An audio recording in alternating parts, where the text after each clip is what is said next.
What if I told you that the reason people overlook you, interrupt you, or forget what you say has nothing to do with your intelligence,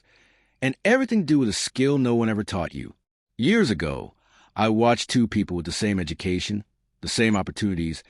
and the same ideas take completely different paths in life. One was ignored. The other was followed. The difference wasn't confidence. It was control. Control over their thoughts, their words, and the way they made people feel in just a few seconds. This audiobook will reveal the exact shifts that separate those who struggle to be heard from those who influence decisions, command respect, and shape outcomes, often without saying much at all. And here's the truth most books won't tell you. The final principle you'll hear near the end of this audiobook is the one that changes everything, but only if you've understood what comes before it. Miss it, and you'll go back to being overlooked. Master it, and people will start listening differently, permanently. So don't treat this like background noise. Stay with me, because by the end of this audiobook, you won't just understand influence. You'll feel it working the very next time you speak. In the rushing currents of modern life, where conversations flow faster than ever before and everyone seems to be talking at once, there exists a profound wisdom in the simple act of thinking before you speak, a practice that separates those who merely make noise from those who truly communicate with meaning and impact. Imagine yourself standing at the edge of a beautiful lake on a calm morning, where every stone you throw creates ripples that spread outward in perfect circles, touching everything in their path. This is exactly what happens with your words, except unlike those ripples that eventually fade, the words you speak can echo in someone's mind for years, shaping their thoughts, influencing their decisions, and even changing the course of their life. When you pause to think before speaking, you're not just buying yourself time to organize your thoughts. You're actually engaging in one of the most powerful forms of self-control and emotional intelligence that exists, because in that brief moment of silence, you're giving yourself the opportunity to consider not just what you want to say, but why you want to say it, how it might be received, and whether it truly needs to be said at all. Think about the last time someone said something hurtful to you in the heat of the moment, something they probably didn't mean but couldn't take back once it left their lips. That single sentence might have damaged your relationship, created unnecessary conflict, or planted seeds of doubt and insecurity that took months or even years to overcome, all because they didn't take those few precious seconds to think before they spoke. The human brain is an incredibly sophisticated instrument, capable of processing thousands of thoughts per minute, but it also has a tendency to react impulsively, especially when we're emotional, tired, stressed, or feeling defensive, which is precisely why developing a habit of pausing before speaking is so crucial for anyone who wants to build strong relationships, advance in their career, and navigate the complex social world we live in. When you practice thinking before speaking, you're essentially creating a mental filter that catches the words that would cause harm, the statements that aren't quite accurate, the responses that come from ego rather than wisdom, and the comments that might feel good to say in a moment, but would ultimately work against your own interests and values. Consider how many arguments could have been avoided, how many friendships could have been preserved, how many opportunities could have been seized, and how many misunderstandings could have been prevented if people simply took a breath, counted 3, and thought carefully before letting words tumble out of their mouths like water from a broken dam. The most respected leaders, the most beloved friends, the most successful professionals, and the most trusted advisors all share this common trait. They think before they speak. They weigh their words carefully. They consider their audience, and they understand that silence is sometimes more powerful than speech. When you rush to fill every pause with words, you rob yourself of the opportunity to truly listen, to observe the subtle cues in body language and tone, to pick up on the unspoken needs and concerns of the person in front of you, and to respond in a way that demonstrates genuine understanding rather than just waiting for your turn to talk. The practice of thinking before speaking is also deeply connected to self-awareness, because it requires you to be conscious of your own emotional state, your biases, your triggers, and your patterns of communication, recognizing when you're about to speak from a place of anger, fear, insecurity, or the need to prove yourself right rather than from a place of clarity, compassion, and genuine desire to contribute something valuable to the conversation. There's a beautiful saying that asks us to consider 3 questions before we speak. Is it true? Is it kind? And is it necessary? And if your words can't pass through at least 2 of these filters, perhaps they're better left unspoken, save for a time when you've had more opportunity to reflect, or transformed into something more constructive through the alchemy of careful thought and intention. In professional settings, the ability to think before speaking can be the difference between getting promoted and getting passed over, between building a reputation as someone thoughtful and reliable or becoming known as someone who's reactive and unpredictable, because employers, clients, and colleagues all value people who demonstrate composure, who can navigate difficult conversations with grace, and who understand that sometimes the most powerful response is a carefully considered one rather than a quick one. The same principle applies in personal relationships, where thinking before speaking can prevent the kind of damage that comes from saying things you don't mean, making promises you can't keep, or revealing secrets that weren't yours to share. Because once words leave your mouth, they enter the world as independent entities that you can no longer control, carrying your intentions but also your blind spots, your unexamined assumptions, and your momentary lapses in judgment. When you develop a habit of pausing to think before speaking, you're also training yourself to be more present in conversations, more attentive to nuance, and more responsive to the actual needs of the moment, rather than just following your scripted reactions and habitual patterns of engagement that might have served you once but no longer fit the situations you find yourself in. This practice becomes particularly important in our digital age, where the permanence of written communication means that an impulsive email, text message, or social media post can follow you indefinitely, being screenshot, shared, and referenced long after you've moved on,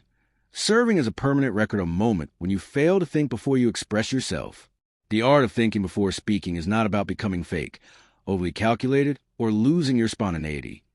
It's about becoming more authentic, because when you filter out the noise of your reactive impulses and temporary emotions, what remains is a truer expression of who you really are and what you genuinely want to communicate to the world. Children often speak without thinking because their frontal cortex, the part of the brain responsible for impulse control and judgment, is still developing. But as adults, we have both the capability and the responsibility to exercise this higher function,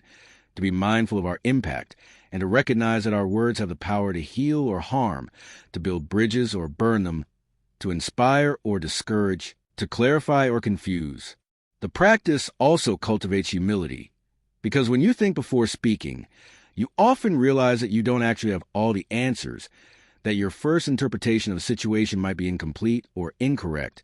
that there are perspectives you haven't considered, and that asking a thoughtful question might serve the conversation better than making a definitive statement. In heated discussions or conflicts, the person who maintains their composure and thinks before responding is almost always the one who comes out looking more credible, more mature, and more trustworthy, while those who react impulsively often find themselves saying things they later regret, digging themselves into positions they can't easily back out of, and escalating tensions when de-escalation would have served everyone better. Remember that thinking before speaking doesn't mean you need to have perfect thoughts or flawless communication every time. It simply means you're making a conscious effort to be intentional rather than automatic, to choose your words rather than letting them choose themselves, and to honor the power of language by using it with care and consideration. The pause before speaking is also a gift to the other person, because it shows them that you're taking their words seriously, that you're not just waiting to insert your preformed opinions, and that you value the exchange enough to give it your full attention and thoughtfulness. In a world that often rewards speed over substance, volume over value, and reaction over reflection, the practice of thinking before speaking becomes an act of quiet rebellion, a way of insisting that depth matters, that words have meaning, and that communication is too important to be rushed through without care. When you make this practice a habit, you'll likely notice that your relationships deepen, your conflicts decrease, your influence grows, your reputation improves, and your own peace of mind increases, because you're no longer carrying the burden of regretful words, damaged relationships, and missed opportunities that come from speaking without thinking. The tongue may be small, but its impact is enormous, and just as a tiny spark can set an entire forest ablaze, a few thoughtless words can destroy years of trust,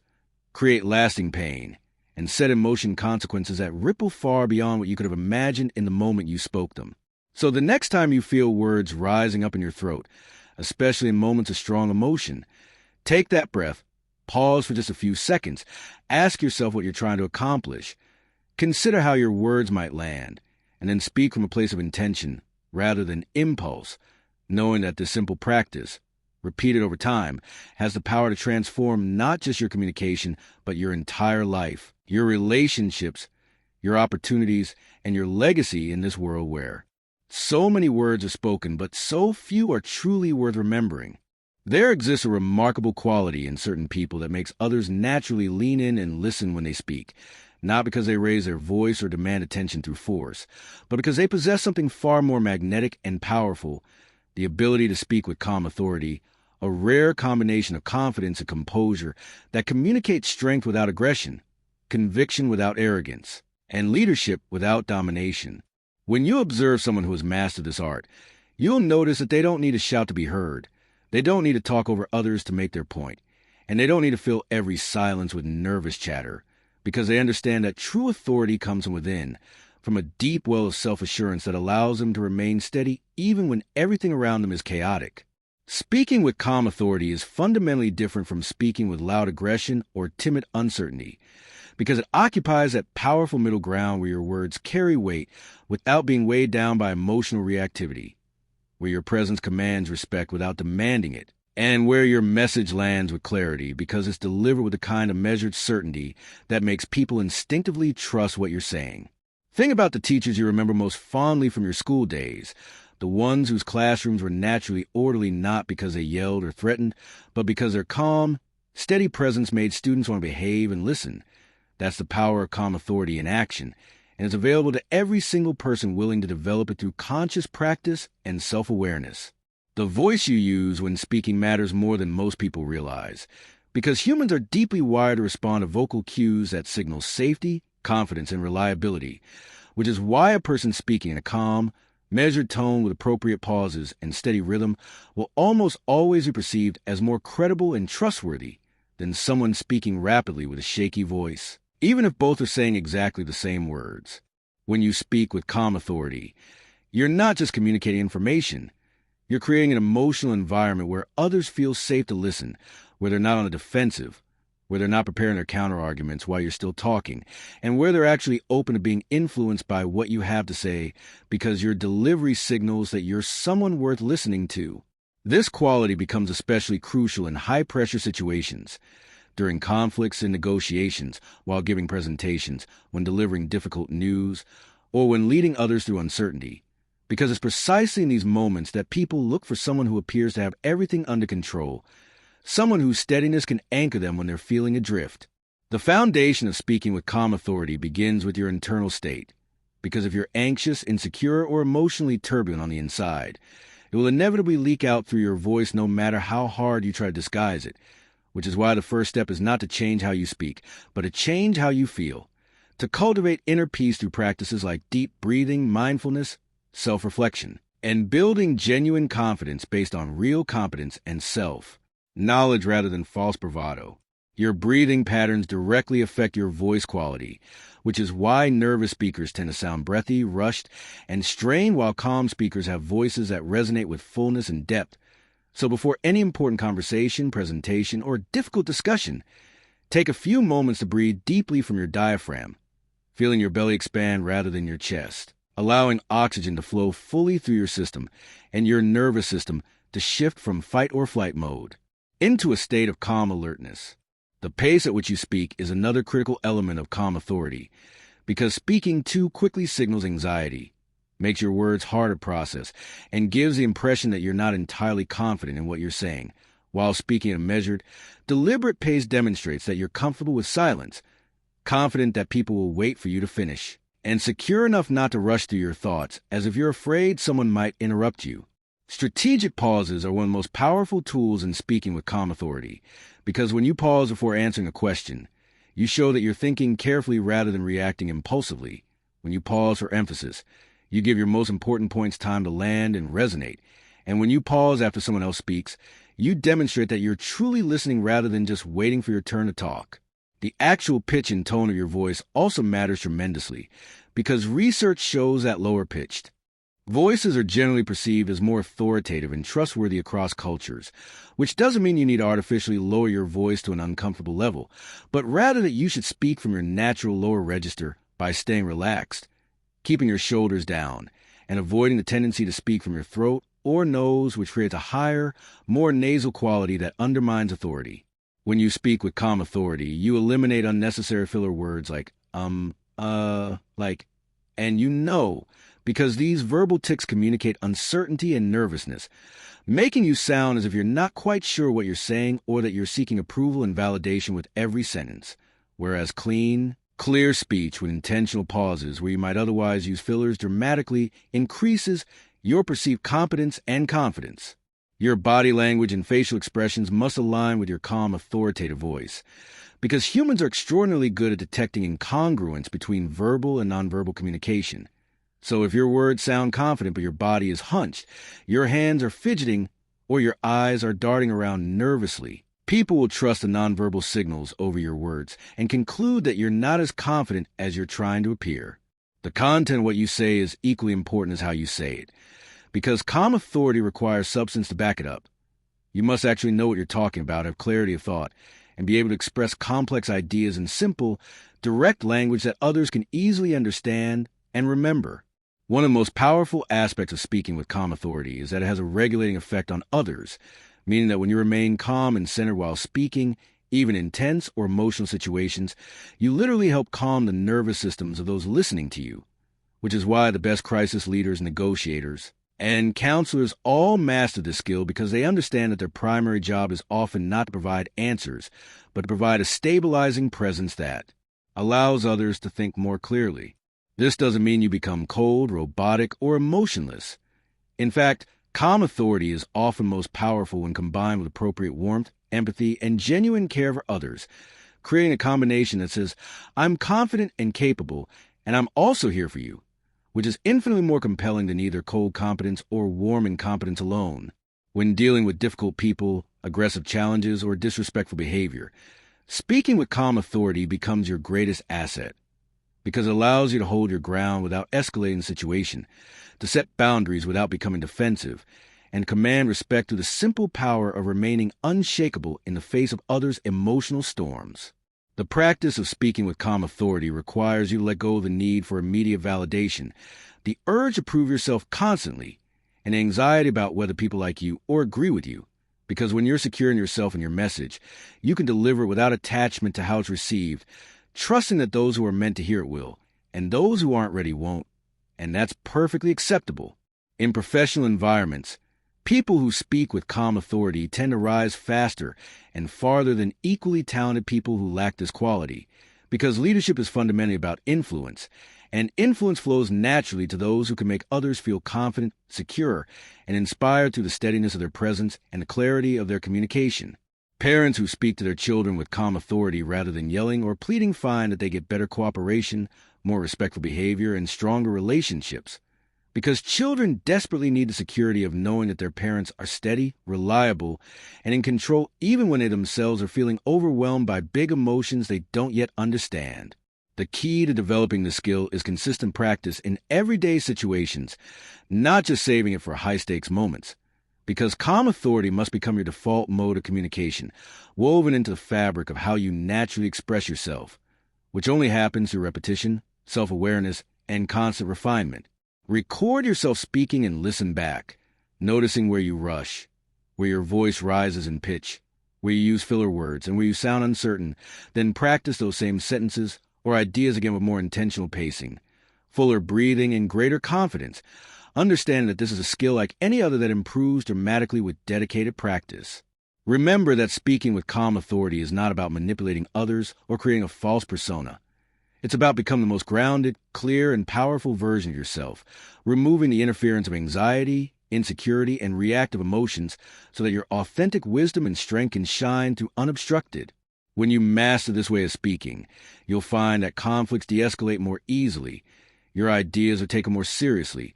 people seek your opinion more often, you're given more responsibility and opportunity, and most importantly, you feel more aligned with yourself because you're no longer at the mercy of your emotional reactivity or the chaos of your environment. You become an anchor of stability in an unstable world. And that is one of the most valuable gifts you can offer both to yourself and to everyone whose life you touch. In a world drowning in endless streams of empty chatter, mindless social media posts, and meaningless small talk that fills the air but says nothing of substance, there emerges profound need for individuals who understand how to use words that carry weight, words that land with impact, that resonate in the mind long after they're spoken, and that have the power to shift perspectives, inspire action, and create lasting change in the hearts and minds of those who hear them. When you observe truly influential communicators throughout history, the leaders who moved nations, the teachers who transformed lives, the writers who shaped cultures, and the everyday people who somehow managed to say exactly the right thing at exactly the right moment, you'll notice they all share a common gift. They don't waste words. They don't hide behind jargon or verbosity, and they don't speak just to fill silence. But instead, they choose each word deliberately, knowing that language is too powerful a tool to be used carelessly, and that every word either adds value or dilutes your message. Using words that carry weight means understanding that communication is not about how much you say, but about how much of what you say actually matters. Because in our attention-scarce modern world where everyone is constantly bombarded with information from every direction, the only way to break through the noise is to say things that are so true, so clear, so relevant, or so beautifully expressed that people simply cannot ignore them. Think about the last time someone gave you advice that genuinely changed your life. Chances are it wasn't a lengthy lecture or a complicated explanation, but rather a single sentence or short phrase that cut through all your confusion and illuminated the path forward with perfect clarity. And that's the essence of using words that carry weight, where less truly becomes more when every word is chosen with precision and purpose. The opposite of weighty words is verbal clutter, those unnecessary phrases like, to be honest, I'm not going to lie, at the end of the day, it is what it is, and countless other filler expressions that people use out of habit without realizing that each one diminishes their credibility, makes their message harder to follow, and signals to listeners that they're not entirely confident in what they're saying. When you strip away these empty calories of language and speak only what needs to be said, your communication becomes lean, powerful, and memorable, like a master chef who knows that the perfect dish doesn't need 20 ingredients, when 5 carefully chosen ones will create something far more exquisite. Words that carry weight are characterized by several qualities. They're specific rather than vague, concrete rather than abstract, active rather than passive, and honest rather than evasive, which means saying, I made a mistake, instead of mistakes were made, saying, we need to finish this by Friday, instead of, it would be nice if we could potentially look at completing this sometime soon, and saying, I disagree, instead of hiding your true opinion behind wishy-washy phrases, like, I'm not. Sure, I totally agree with every aspect of that perspective. The power of specific, concrete language cannot be overstated, because when you say the project will cost approximately $300,000 and take 4 months to complete versus the project will be somewhat expensive and take a while, you're giving people actual information they can work with, demonstrating that you've done your homework, and showing respect for their time by not making them ask follow-up questions to extract the details you should have provided in the first place. One of the greatest obstacles to using weighty words is the fear of being direct, the worry that if you speak clearly and plainly about what you think, want, or believe, you might offend someone, create conflict, or be judged negatively. But this fear actually undermines your effectiveness because people respect directness far more than they respect verbal dancing around issues. And even when they disagree with your direct statement, they at least know where you stand and can engage with your actual position rather than trying to decode what you really mean. Words carry more weight when they're backed by genuine conviction, which means you must first clarify your own thinking before speaking, because if you're confused, ambivalent, or uncertain about what you believe, your words will naturally reflect that lack of clarity and fail to inspire confidence in others.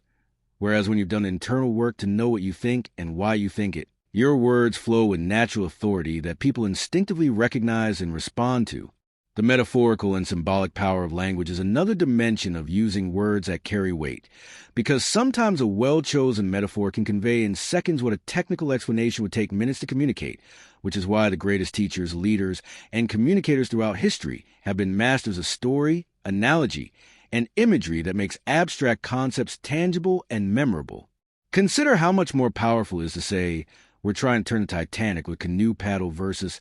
we're attempting organizational change with insufficient resources, or how she has a spine of steel communicates strength of character far more vividly than she is very determined and doesn't give up easily. These compressed, image-rich expressions carry exponentially more weight than their literal counterparts because they engage the imagination and emotion simultaneously. Eliminating hedge words and qualifiers is essential for words that carry weight. which means recognizing how often you undermine your own statements with words like kind of, sort of, maybe, possibly, I think, in my opinion, and I guess, because while these might feel like they're making you sound humble or reasonable, they actually make you sound unsure and apologetic about taking up space in conversation. There's a time and place for acknowledging uncertainty. When you genuinely don't know something, it's far better to say, I don't know, with confidence than to speculate and be wrong. But most people overuse hedging language even when they do know what they're talking about,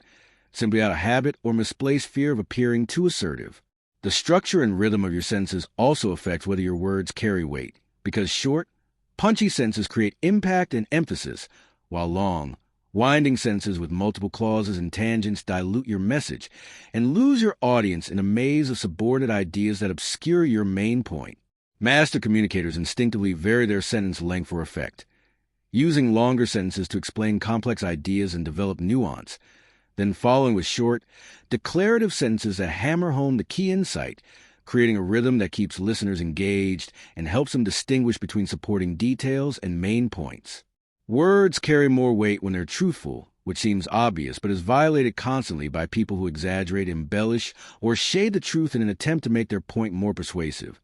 not realizing that audiences have finely tuned sensors for detecting insincerity, and that a single caught exaggeration can destroy your credibility for everything else you say. The most weight-bearing words are often the simplest ones: love, death, truth, courage, fear, hope, home, because these fundamental human concepts need no decoration or elaboration to resonate deeply, whereas corporate jargon like synergize, leverage, operationalize, and incentivize are hollow verbal constructs that people hide behind when they don't have anything meaningful to say, or when they're trying to make simple ideas sound more impressive than they actually are. When you use words that carry weight,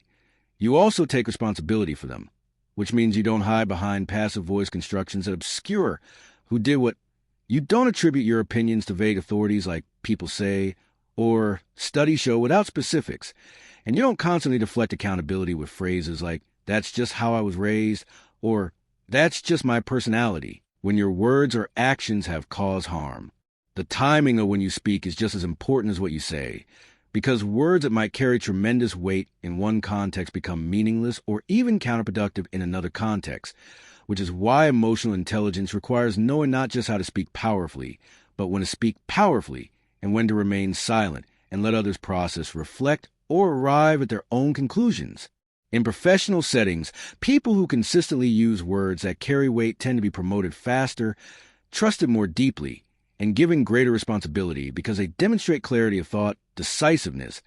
and a kind of communication competence that makes projects run smoothly and organizations function effectively, whereas those who speak in circles, hedge constantly, and never quite get to the point are perceived as lacking confidence, competence, or both. The practice of using weighty words requires you to do significant editing in your mind before you speak,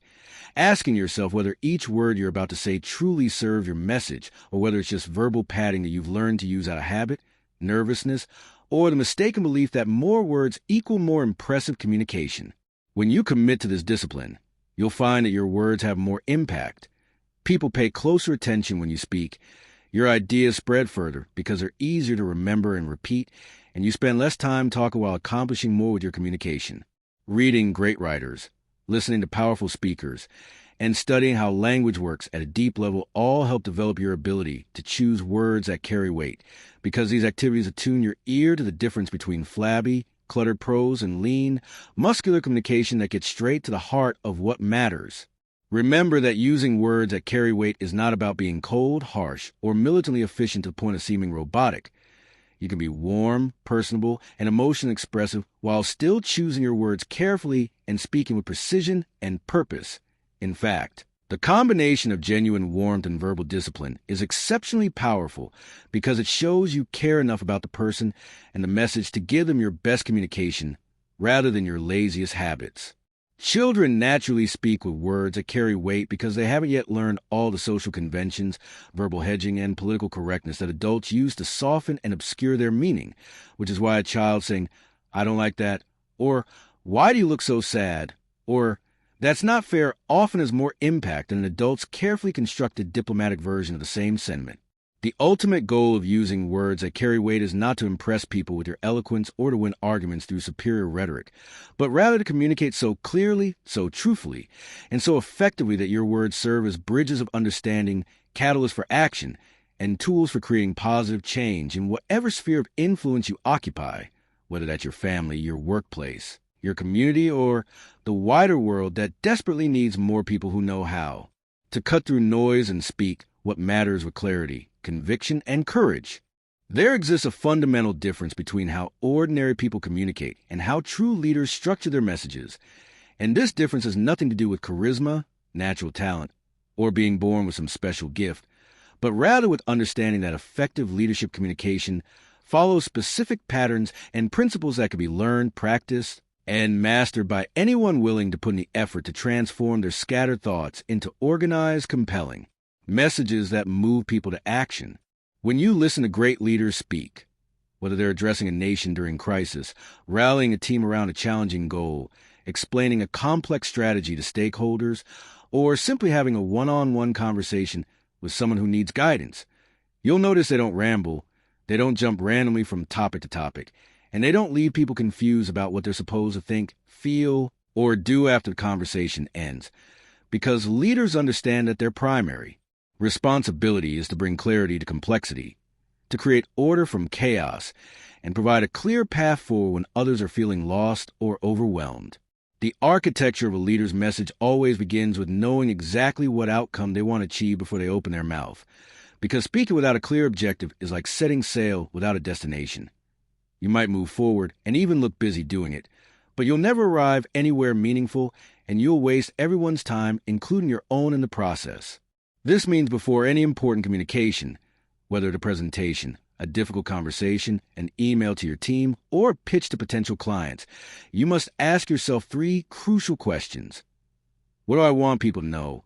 What do I want them to feel? And what do I want them to do as a result of this communication? And if you cannot answer these questions clearly, you're not ready to communicate and need to spend more time clarify your own thinking before you try to influence others. Leaders structure their messages with a clear beginning that captures attention and establishes context, a middle that delivers a substance and builds a case, and an end that reinforces a key message and provides clear direction, which sounds simple but is violated constantly by people who bury their main point in the middle of a long explanation. Start with unnecessary background information that loses people's attention before getting to what matters,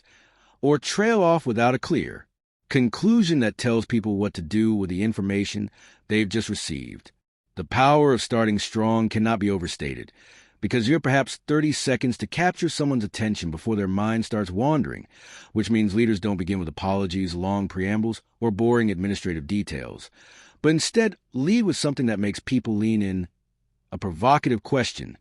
a surprising statistic, a compelling story, a bold statement, or a clear articulation of the problem they're about to solve.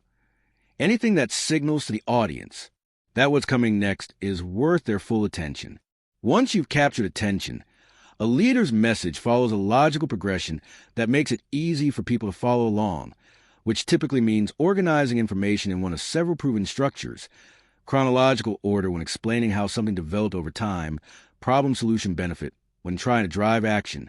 compare and contrast when helping people make decisions, or the pyramid principle where you state your main conclusion first and then provide the supporting evidence,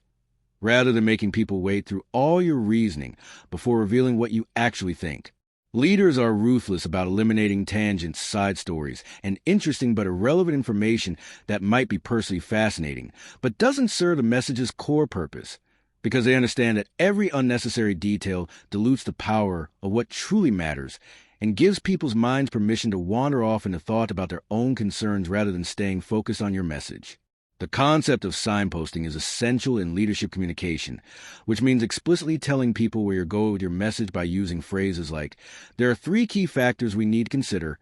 Let me walk you through the decision-making process. First, we'll look at the current situation, then explore our options, and finally discuss the recommended path forward." Because these verbal roadmaps help people organize information in their minds as they receive it rather than trying to figure out how all the pieces fit together after you're done talking. Leaders also understand the principle of repetition for emphasis, knowing that people don't remember everything they hear, and that if you want a message to stick, you need to say it multiple times in different ways. State it clearly at the beginning, reinforce it with evidence and examples in the middle, and restate it powerful at the end, recognizing that what feels like annoying repetition to you as a speaker is actually necessary reinforcement for your audience who is hearing this information for the first time while also managing 1,000 other thoughts and distractions. The language leaders use within this structure is characterized by clarity and concreteness rather than vagueness and abstraction, which means instead of saying, we need to improve our customer satisfaction metrics, a leader says, we need to reduce customer complaint response time from 48 hours to 4 hours and increase our satisfaction rating from 73% to 85% by the end of this quarter. Because specific, measurable statements create accountability and make it impossible for people to later claim they didn't understand what was expected. Leaders know how to adjust their message structure based on their audience, recognizing that technical experts want different levels of detail than executives making strategic decisions,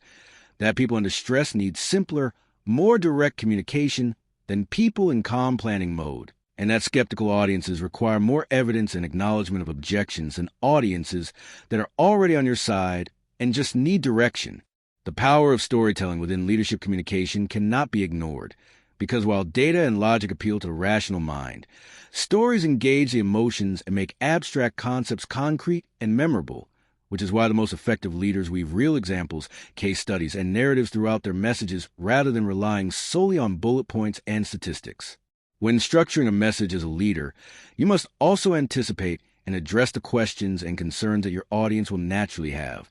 Because if you ignore these and just plow forward with your agenda, people will stop listening and start having internal debates about all the issues you're not addressing. Whereas when you explicitly acknowledge concerns and address them head-on, you demonstrate that you understand your audience and have thought through the complexities rather than just promoting a simplistic solution. Leaders use transitions effectively to guide people from one section of their message to the next, employing phrases like, now that we understand problem, let's explore solutions, building on that point. On the other hand, this brings us to, and the key takeaway here is, because these verbal bridges help maintain flow and prevent the message from feeling like a disconnected series of random thoughts. The conclusion of a leader's message is never an afterthought or fading away, but rather a powerful culmination that drives home the central point and provides absolute clarity about next steps, which might mean summarizing the key insights, painting a vision of the future state you're working toward, issuing a clear call to action with specific tasks and deadlines, or challenging people to rise to the occasion with an inspiring appeal to their best selves and highest values. Leaders also understand that communication is not just about the words they say, but about the entire package of how they show up, which means their message structure must be supported by confident body language, appropriate eye contact, vocal variety that emphasizes key points, and the kind of presence that signals they believe deeply in what they're saying and have the confidence to lead others through whatever challenges lie ahead. When dealing with bad news, difficult messages, or unpopular decisions, leaders structure their communication with extra care, typically starting by acknowledging the reality and emotional impact, explaining the reasoning and context behind the decision, taking responsibility rather than blaming external factors, outlining what we've done to address the situation, and ending with a path forward that gives people something constructive to focus on rather than leaving them stuck in negativity and helplessness. The practice of structuring messages like a leader requires preparation, which means that for any important communication, you should outline your key points, organize them logically, anticipate questions and objections. Craft your opening and closing statements carefully, and ideally practice delivering the message out loud, so you can hear how it flows and make adjustments before the actual conversation or presentation. Leaders also master the art of adapting their structure in real time based on audience feedback, recognizing when people are confused and need more explanation, when they're already convinced and ready to move forward, when they're resistant and need more evidence or reassurance, or when they're engaged and want to go deeper into the details. Because rigid adherence to a planned structure without reading the room is a sign of inexperience rather than leadership. The principle of layering information is crucial in leadership communication, which means starting with a big picture and high-level overview before diving into details, because people need a framework for understanding where each piece of information fits before they can effectively process granular data, which is why leaders often use phrases like, let me give you the 30,000-foot view first, then we'll zoom in on the details. Or, here's the executive summary, and then I'll walk through each component. When multiple messages need to be communicated,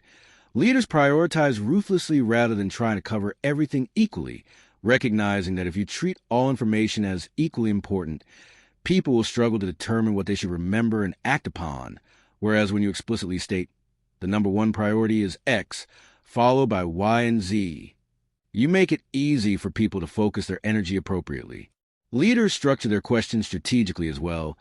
knowing that how you frame a question shapes the kind of thinking it produces. So instead of asking what went wrong, which focuses attention on blame and problems, a leader asks, what could we learn from this experience, and what will we do differently next time, which shifts the conversation toward growth and solutions while still acknowledging that something didn't go as planned. The concept of bookending is powerful in leadership communication, which means using the same theme, story, or metaphor at both the beginning and end of your message to create a satisfying sense of completion and reinforce your central idea through repetition, like starting a presentation by describing the challenge of climbing a mountain and ending by reminding the audience that they now have the map, tools, and team to reach the summit together. Leaders also know when not to structure a message formally, recognizing that sometimes the most powerful communication is a simple, direct statement delivered with genuine emotion and vulnerability, because overstructuring every interaction can make you seem robotic and disconnected, whereas knowing when to drop the framework and just speak from the heart creates authentic connection and trust. The practice of receiving feedback on your message structure and continuously improving is what separates good communicators from great ones, which means asking trusted colleagues how clear your message was, whether your organization made sense, where you lost people's attention, and what questions remain unanswered, then using this information to refine your approach for next time rather than assuming that because you delivered your message, it was necessarily effective. Remember that structuring your message like a leader is not about manipulation or using communication tricks to get people to do what you want against their better judgment, but rather about respecting your audience enough to make your message as clear, logical, and actionable as possible, so they can make informed decisions and contribute their best efforts towards shared goals. Because true leadership communication serves others by bringing clarity to confusion, confidence to uncertainty, and direction to aimlessness in a world that desperately needs more people who can organize their thoughts and articulate them in ways that inspire action and create positive change. The greatest communicators in history are not remembered for their beautiful words or eloquent speeches alone, but for their extraordinary ability to move people from passive listening to active doing, to transform thoughts into decisions and decisions into actions, to create such powerful momentum with their words that people feel compelled not just to nod in agreement, but to stand up, roll up their sleeves, and actually do something about what they've just heard. There exists a fundamental gap between communication that merely informs and communication that truly transforms, between words that entertain and words that ignite, between messages that are appreciated and messages that are acted upon. And crossing this gap requires understanding the psychological, emotional, and practical principles that separate speakers who get polite applause from speakers who create movements, change behaviors, and inspire people to do hard things they weren't planning to do before the conversation began. When you speak to make people act, you must first recognize that human beings are not purely rational creatures who simply calculate the logical costs and benefits of every action and then do whatever the spreadsheet tells them to do, but rather we are emotional beings who make decisions based on how we feel, what we fear, what we desire, who we trust, what story we believe about ourselves and our place in the world, and what actions feel aligned with our identity and values, which means that purely logical arguments, no matter how airtight and well-researched, will rarely produce action if they don't also engage emotional and identity-based drivers that actually govern human behavior. The foundation of speaking to make people act begins with understanding your audience at a deep level, not just their demographics or job titles, but their current state of mind, their fears and aspirations, their pain points and frustrations, what's keeping them stuck in inaction, what objections and resistance they might have to what you're proposing, and most importantly, what would make taking action feel like a win for them personally rather than just something you want them to do for your benefit. When you craft a message designed to produce action, you must create what psychologists call a gap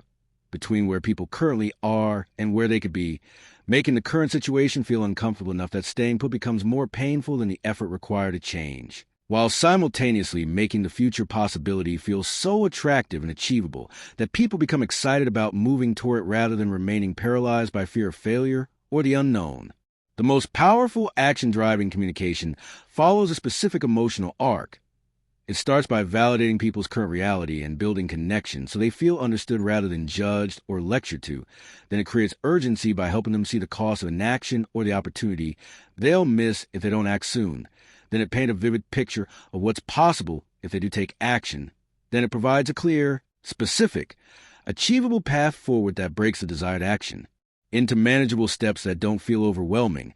And finally, it ends with a direct call to action that tells people exactly what to do next, by when, and why it matters that they do it now rather than later. One of the biggest mistakes people make when trying to inspire action is that they focus entirely on what they want to achieve and forget to answer the audience's fundamental question, which is always, what's in it for me?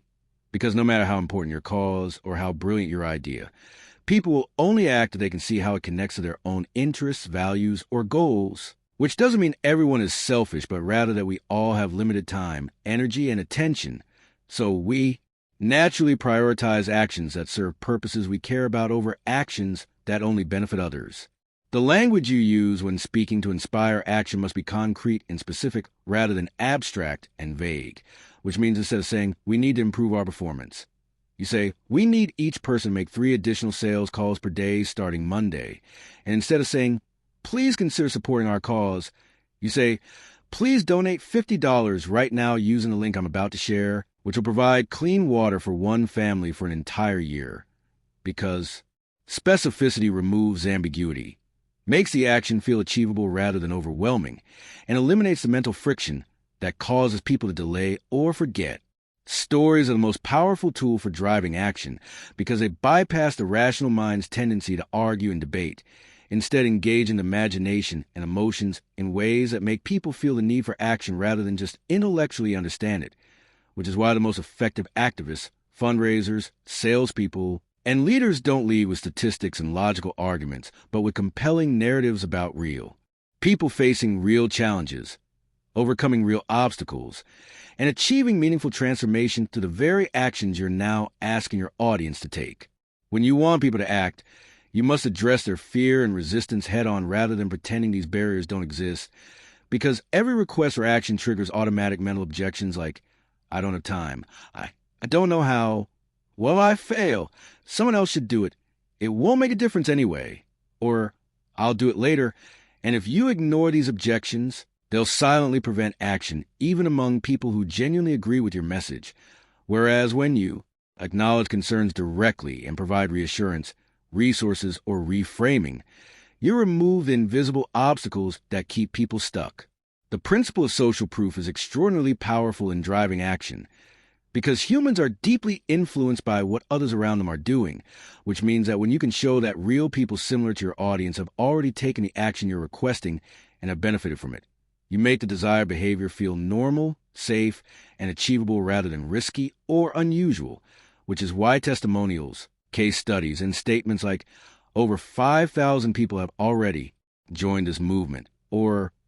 here's what happened when Sarah from accounting tried this approach, are so effective at overcoming inertia. Creating a sense of urgency without resorting to manipulation or false scarcity is essential for driving immediate action rather than good intentions that fade away in the busyness of daily life. And genuine urgency can come from time-sensitive opportunities, limited resources, increasing costs of delay, competitive pressure, or the natural momentum of a critical moment where action is most effective. But this urgency must be real and honest because people can sense when they're being manipulated and will resist or resent messages that use artificial pressure tactics. The way you frame the action you're requesting dramatically affects whether people take it, because asking someone to sacrifice their free time to volunteer feels burdensome while asking them to invest 2 hours this Saturday to make a meaningful difference in a child's life feels purposeful and rewarding,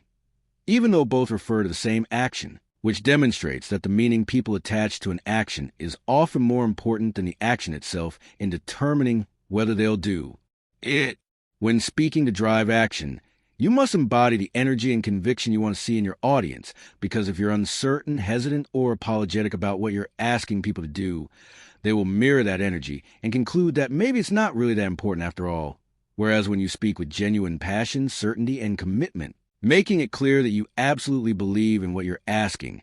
and would do it yourself without hesitation, people feel permission to match that energy and take bold action. The concept of identity-based motivation is one of the most powerful but underutilized tools for inspiring action, which works by connecting the desired behavior to who people want to be rather than just what they want to have or avoid. So instead of saying, you should exercise to lose weight,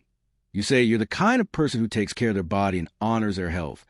And instead of please donate to our cause, you say, join other compassionate leaders who are solving this problem. Because when an action feels aligned with our identity and values, we do it much more consistently than when it's just an isolated behavior disconnected from our sense of self. Making the first step absurdly easy is a crucial principle that many action-oriented speakers miss, because they get so excited about the ultimate vision that they ask for too much too soon, overwhelming people into paralysis, whereas the most effective approach is to create a gateway action that's so simple and low risk that saying no will be harder than saying yes. Like asking for an email address before asking for money, requesting 5 minutes of someone's time before asking for a 2-hour commitment, or having people sign a petition before asking them to make a donation. Because once people take that first small step, they've crossed a psychological threshold and are much more likely to take subsequent larger steps. The timing of when you make your request for action matters enormously, because asking too early before people are emotionally invested will result in rejection, while waiting too long after the emotional peak has passed will result in forgotten good intentions, which means you need to build toward a request strategically, creating mounting emotional engagement and logical clarity until you reach the moment of maximum readiness, then delivering your call to action with perfect timing and full conviction. Visual language that helps people imagine themselves taking the action and experiencing the positive results is far more motivating than abstract descriptions, which is why effective action-driving communication includes phrases like, picture yourself 6 months from now having achieved this goal. Imagine how you'll feel when you see the impact of your contribution, or visualize walking into that meeting with complete confidence,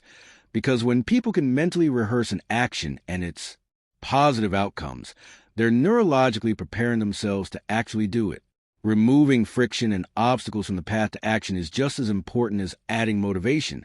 which means if you want people to sign up for something, make the form as short and simple as possible. If you want people to attend an event, send calendar invitations and reminders. If you want people to donate, provide multiple easy payment options.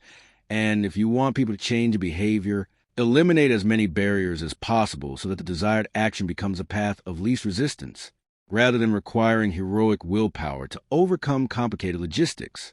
The power of accountability and commitment devices should not be underestimated, because when people make a public commitment, tell others about their intended action, or set up systems that create consequences for inaction, they're far more likely to follow through than when they keep their intentions private, which is why effective speakers often ask audiences to share their commitment with the person next to them, post it on social media, or join a team or community where everyone is working toward the same goal and supporting each other's progress. When you want to inspire action at scale rather than just with individuals, you must identify and activate the key influencers within your audience, those respected individuals whose actions will be noticed and copied by others, because behavior change spreads through social networks. And if you can get the right 10% of people to act, the remaining 90% will often follow once they see the new behavior becoming normal within their community. The emotional state you create in your audience directly impacts their willingness to act, because different emotions drive different behaviors. Fear can motivate action to avoid threats. Anger can fuel action to fight injustice. Hope and inspiration can motivate action to build something better. Guilt can motivate action to make amends. And excitement can motivate action to seize opportunities, which means you need to intentionally craft the emotional journey of your message to generate the specific emotional state that will drive the specific action you're requesting. Following up after your initial message is critical because most people need multiple exposures to a request before they act, not because they're lazy or uncommitted, but because they're busy and distracted and genuinely forgot despite having good intentions, which means if you make one powerful speech or send one compelling email and then never mention it again, you'll lose 90% of the people who actually wanted to help but got swept up in the current of their daily lives. Whereas, when you follow up with reminders, updates on progress, and renewed invitations to participate, you capture those genuinely interested people who just needed another prompt. The transformation you're asking people to make must be framed as achievable and supported rather than requiring them to become completely different people or figure everything out on their own, which means providing resources, training, mentorship, community, or clear instructions that make people feel, I can actually do this, rather than, this sounds great, but I have no idea how to make it happen. Because inspiration without enablement just creates frustration and guilt. Remember that speaking to make people act is not about manipulation, coercion, or tricking people into doing things that aren't in their interest, but rather about overcoming the natural human tendency toward inertia, helping people align their actions with their stated values and goals, removing the barriers and friction that prevent good intentions from becoming reality, and serving as a catalyst that transforms passive agreement into active engagement in ways that genuinely benefit both the individual taking action and the larger purpose or community being served. Because the world is full of people who care about important things but struggle to translate that caring into concrete action. And when you master the art of speaking to make people act, you become a powerful force for positive change that helps close the gap between what people wish were true and what they're actually willing to do to make it true. In every single interaction you have with another human being,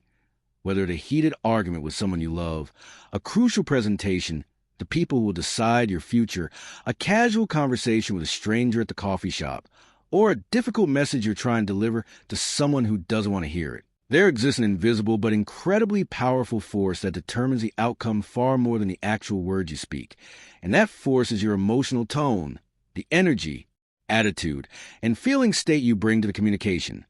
which colors every word you say, shapes how people interpret your message, determines whether they open up or shut down in response, and ultimately decides whether your communication builds bridges or burns them, creates connection or conflict, inspires trust or triggers defensiveness. Most people go through life completely unaware of the emotional tone they're broadcasting, unconsciously carrying anger from one conversation into the next,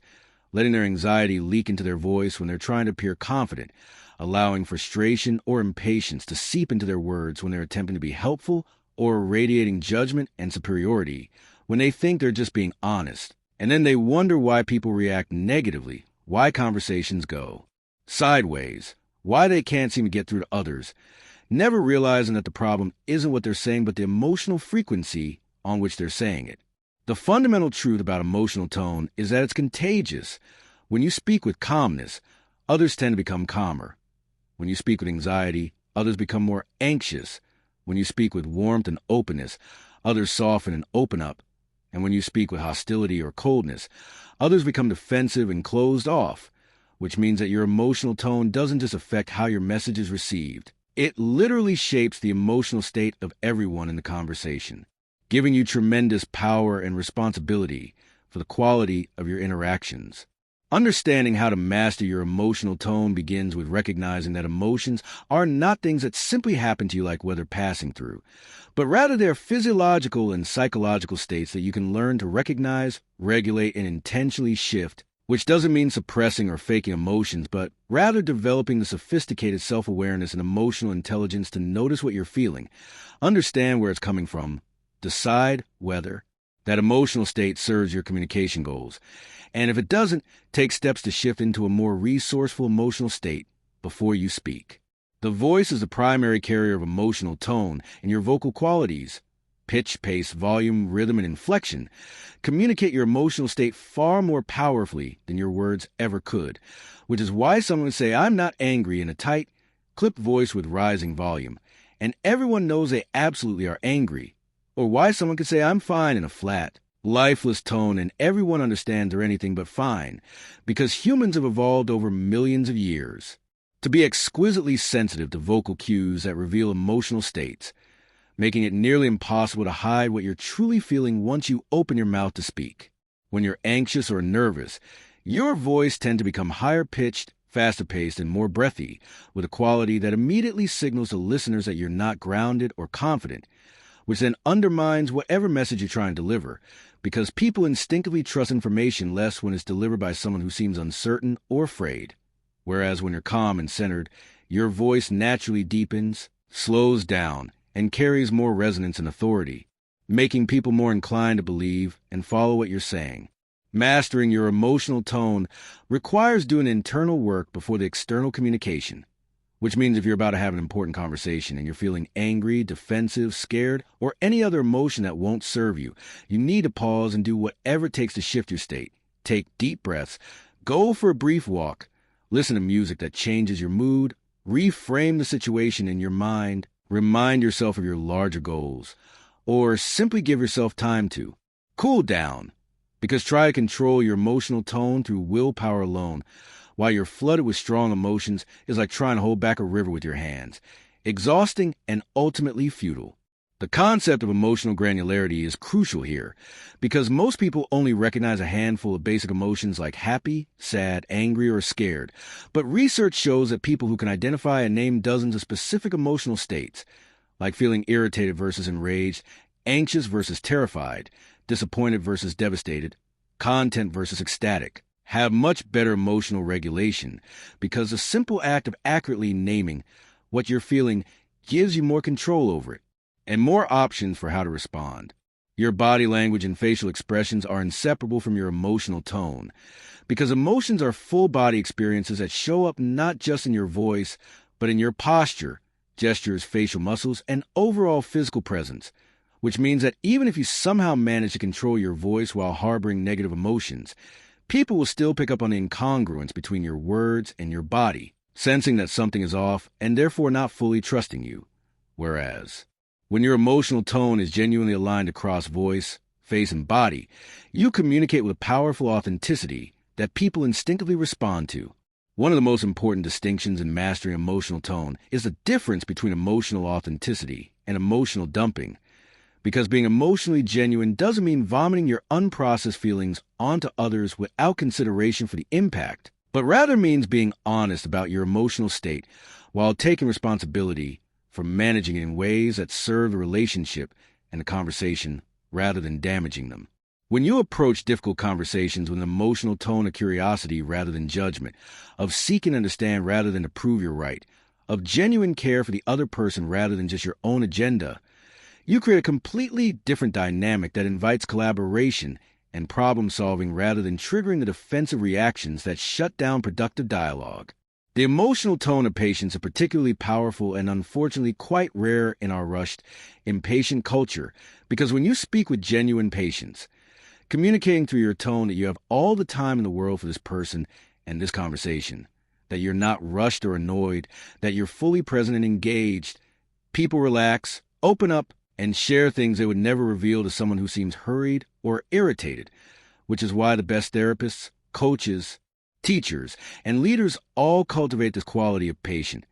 unhurried presence even when they're actually quite busy. Warmth is another emotional tone that transforms communication,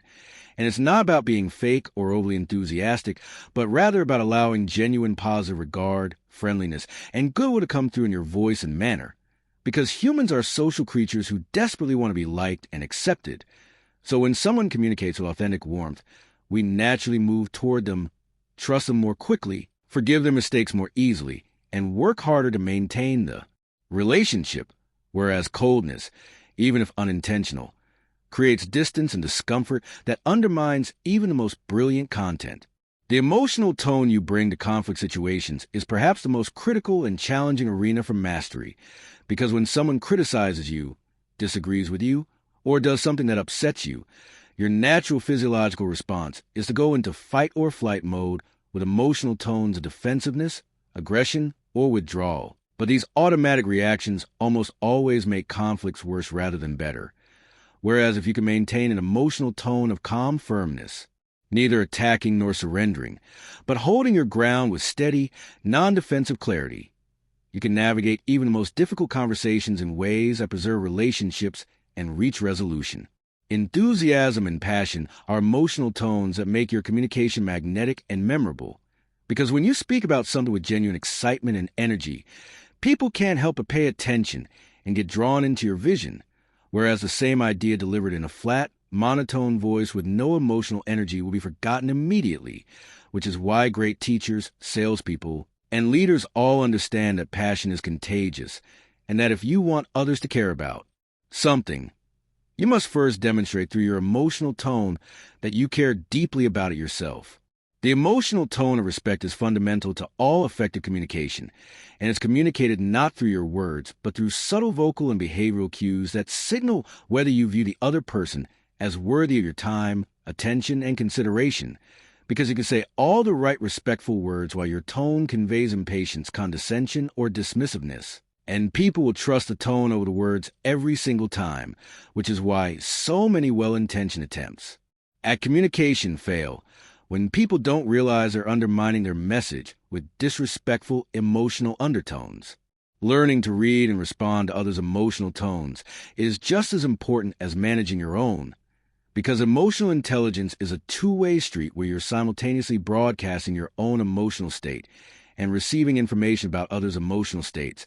then making real-time adjustments to create the kind of emotional atmosphere that serves the conversation's purpose, which might mean matching someone's energy level when they're excited, lowering your intensity when they're overwhelmed, increasing your warmth when they're afraid, or maintaining steady calmness when they're agitated. Cultural context matters enormously in emotional tone, because different cultures have vastly different norms about what emotional expressions are appropriate in various situations, with some cultures valuing emotional restraint and indirect communication, while others prefer more direct emotional expression. And failing to understand these differences can lead to serious misunderstandings where people from expressive cultures are seen as loud and rude, while people from reserved cultures are seen as cold and unfriendly, even though both are simply following their cultural scripts about appropriate emotional tone. The emotional tone of confidence without arrogance is a particularly powerful and challenging balance to strike, because you want to communicate certainty and capability through your tone without crossing into the territory of superiority or dismissiveness that alienates others. And this balance is achieved by combining grounded confidence in your voice with genuine interest in others' perspectives, demonstrating that you know what you're talking about while remaining open to learning and collaboration. When delivering bad news or having difficult conversations, the emotional tone you bring can either make a painful situation more bearable or add unnecessary suffering to an already hard moment, which is why effective leaders cultivate an emotional tone that combines honesty with compassion, directness with sensitivity, and strength with empathy, never sugarcoating reality, but also never delivering hard truths with a coldness that suggests they don't care about the human impact of what they're saying. Your habitual emotional tone, the default energy you bring to most interactions when you're not consciously thinking about it, shapes your entire life in profound ways, determining which people want to be around you, what opportunities come your way, how conflicts unfold in your relationships, whether people trust you with responsibility, and ultimately whether you're able to influence others and make the positive impact you want to make in the world. Practicing emotional tone mastery requires creating a feedback loop where you become more conscious of the emotional energy you're bringing to conversations.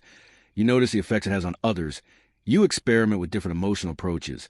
and you continuously refine your ability to access and project emotional states that serve your communication goals and your relationships. The emotional tone of gratitude and appreciation is transformative when genuinely expressed, because when you speak to others with an undertone that communicates,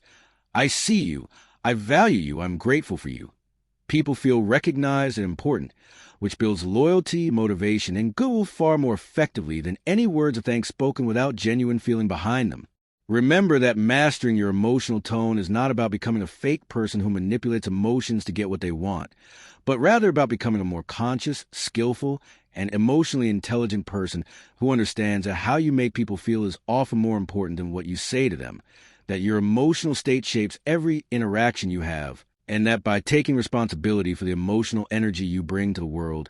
you become a source of positive influence that uplifts others, creates better outcomes, and allows you to navigate life's challenges with grace, effectiveness, and the kind of authentic connection that makes life meaningful and relationships strong. Trust is the invisible foundation upon which every meaningful relationship, successful business, effective team, and functional society is built, yet remains one of the most misunderstood and undervalued aspects of human communication, Because while most people claim to value trust and want others to trust them, very few understand the specific behaviors and communication patterns that actually create trust versus those that silently erode it,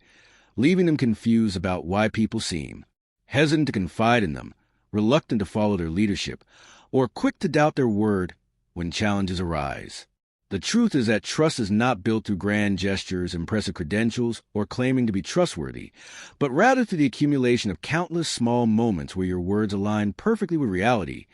where your promises match your actions, where your communication is so precise that people can rely on it completely, and where your honesty is so consistent that people never have to wonder whether you're telling the full truth or convenient version of it. Precision in communication is one of the most powerful but overlooked trust-building tools, because when you speak with precision, saying exactly what you mean, providing specific details rather than vague generalities, being accurate with numbers and timelines, and avoiding the lazy habit of exaggeration or approximation,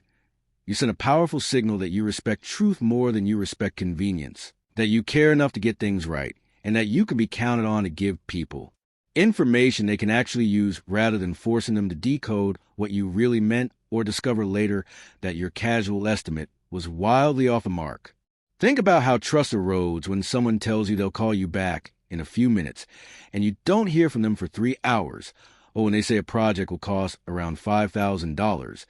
and the final bill is $8,000, or when they describe something as mostly finished and you discover it's barely started. Each of these imprecise communications creates a tiny crack in the foundation of trust. And over time, these cracks compound until the entire structure becomes unstable and people simply stop believing what you say, not because you're maliciously lying, but because you've demonstrated a pattern of carelessness with truth that makes you unreliable. The practice of precision begins with slowing down enough to actually think about what you're saying before you say it, resisting the temptation to speak in comfortable generalities or throw out numbers that sound approximately right, and instead taking the moment required to give accurate, specific information, even when it would be easier to guess or estimate. Because this small act of disciplined communication compounds, over time, into a reputation for reliability that becomes one of your most valuable assets. Honesty is the other pillar of trust building, but not the simplistic kind of honesty that people often think of where you just blurt out whatever you're thinking with no filter, but rather the sophisticated honesty that involves telling the full truth in ways that serve the relationship and situation, acknowledging uncomfortable realities rather than avoiding them, admitting when you don't know something instead of pretending or making something up, owning your mistakes quickly and completely rather than minimizing or deflecting, and having the courage to say difficult things that need to be said even when it will be more comfortable to stay silent or tell people what they want to hear. The connection between precision and honesty is deeper than most people realize, because imprecision is often a form of dishonesty, a way of avoiding accountability, by keeping your statements vague enough that you can later claim you meant something different, or a method of managing people's expectations without actually lying, like when someone asks when you'll finish a task and you say soon, because you don't want to commit to a specific time, knowing that if you said by Friday, you'd be held accountable if you miss that deadline. But the seemingly innocent precision is actually eroding trust because the other person senses, even if unconsciously, that you're being evasive. When you build trust through precision and honesty, you must be especially careful in moments of difficulty, failure, or conflict, because these are situations where most people's commitment to truth weakens as they become tempted to shade the facts to make themselves look better,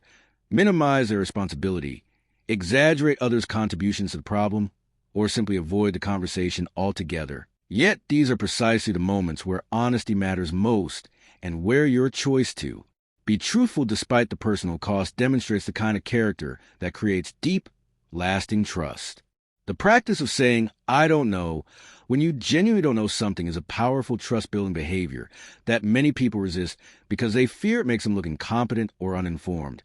But the reality is that pretending to know things you don't know is far more damaging to trust because eventually your lack of knowledge will be revealed and people will realize you were either lying or delusional, whereas consistently admitting the limits of your knowledge demonstrates intellectual honesty and creates confidence that when you do claim to know something, you actually do. Precision in promises and commitments is particularly crucial for trust building, which means being very careful about what you promise, and then being absolutely rigorous about keeping those promises, understanding that people remember broken promises far more vividly than kept ones. So every time you casually agree to do something and then don't follow through, you're making a deposit in the distrust account even if the commitment seems small or informal to you, because what matters is not your assessment of the promise's importance, but the fact that you made a commitment and failed to honor it. The language of precision includes using specific numbers rather than vague quantities, saying, "I'll have this to you by 3 p.m. on Tuesday," rather than, "I'll get it to you early next week," stating this will cost between $4,000 and $4,500 rather than, "It'll be pretty affordable," and replacing wishy-washy phrases like, "I think," "probably," "maybe," and "hopefully," with clear statements of what you actually know, believe, and intend to do, because each time you choose precision over vagueness, you're demonstrating respect for truth and for the people relying on your information. Honesty requires the courage to deliver difficult feedback, share unpopular opinions,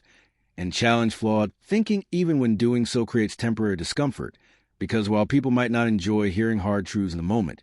they respect and trust those who care enough about them and the relationship to be truthful rather than just pleasant. Whereas those who only tell people what they want to hear might be liked in the short term, but are never truly trusted because everyone knows they're managing impressions rather than sharing reality. The distinction between brutal honesty and constructive honesty is important here, because there's nothing admirable about using honesty as a weapon to hurt others or as an excuse to be tactless and cruel. But rather, true trust-building honesty is always delivered with respect, care, and a genuine intention to help rather than harm, which means you can be completely truthful while still being kind, thoughtful about timing and delivery, and sensitive to how your words will impact the other person when you make a mistake. And you will make mistakes because you're human.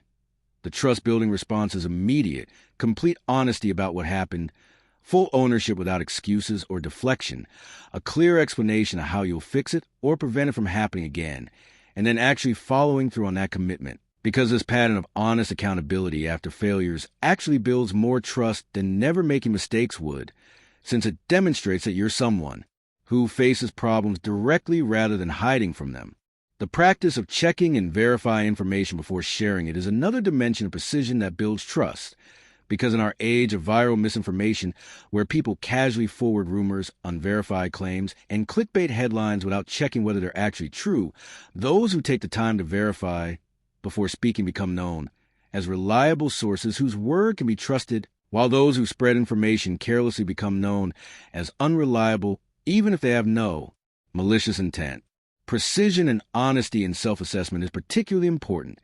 which means being accurate about your own capabilities, experience, and limitations rather than overselling yourself or downplaying what you can actually do. Because when you precisely describe what you can and cannot do, people can make accurate decisions about what to trust you with. Whereas if you exaggerate your abilities, people will eventually discover the gap between your claims and your performance, destroying not just their trust in your capabilities, but their trust in your character. The practice of following up and following through is where many people's trust-building efforts collapse, because they might make precise promises and honest commitments in the moment, but then life gets busy, other priorities emerge, and they simply forget or deprioritize what they said they would do, not realizing that every instance of not following through is teaching people that their word cannot be trusted, which is why highly trusted people develop systems, reminders, lists, calendars, accountability partners, to ensure they actually do what they say they'll do, understanding that their reliability is too valuable to leave to memory and good intentions alone. Transparency is a form of honesty that builds trust in organizational and leadership contexts, which means sharing information openly, including the reasoning behind decisions, the trade-offs being considered, and even the uncertainties and concerns you're grappling with. Because while there's a common belief that leaders should project absolute confidence and certainty, research shows that appropriate transparency about challenges and decision-making processes actually increases trust, because it demonstrates that you're a real human being wrestling with complex realities rather than a PR machine delivering polished, but ultimately empty messaging. The precision of listening, truly hearing what someone says without distortion, interpretation, or projection of your own assumptions, is another powerful trust builder. Because when you demonstrate through your responses that you understood exactly what someone meant, remembered the specific details they shared, and took their words seriously enough to engage with them accurately, people feel truly heard and valued, which creates a foundation of trust that makes all future communication easier and more effective. Admitting uncertainty is a specific form of honesty that many people struggle with because they believe that expressing doubt or confusion will undermine their credibility.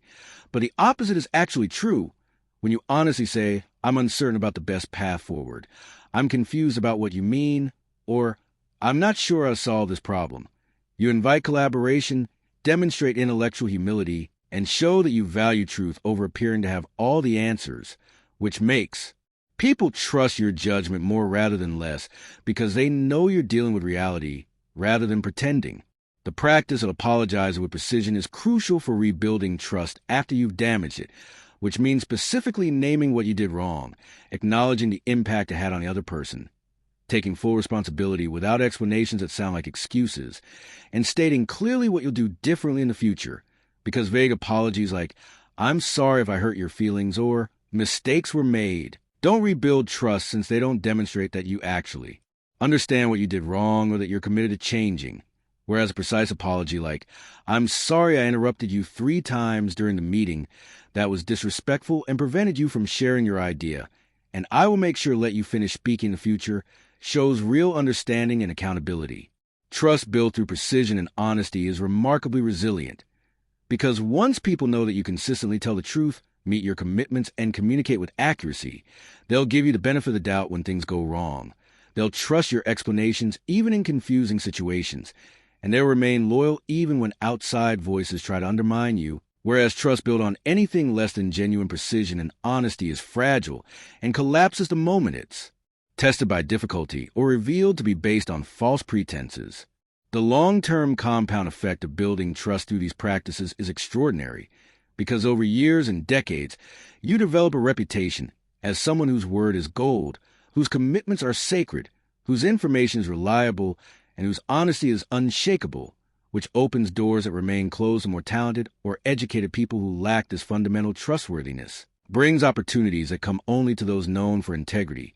and creates relationships of depth and loyalty that are among life's greatest treasures. Remember that trust is easier to destroy than to build, that it takes years of consistent precision and honesty to establish deep trust, but only one significant lie or broken commitment to shatter it,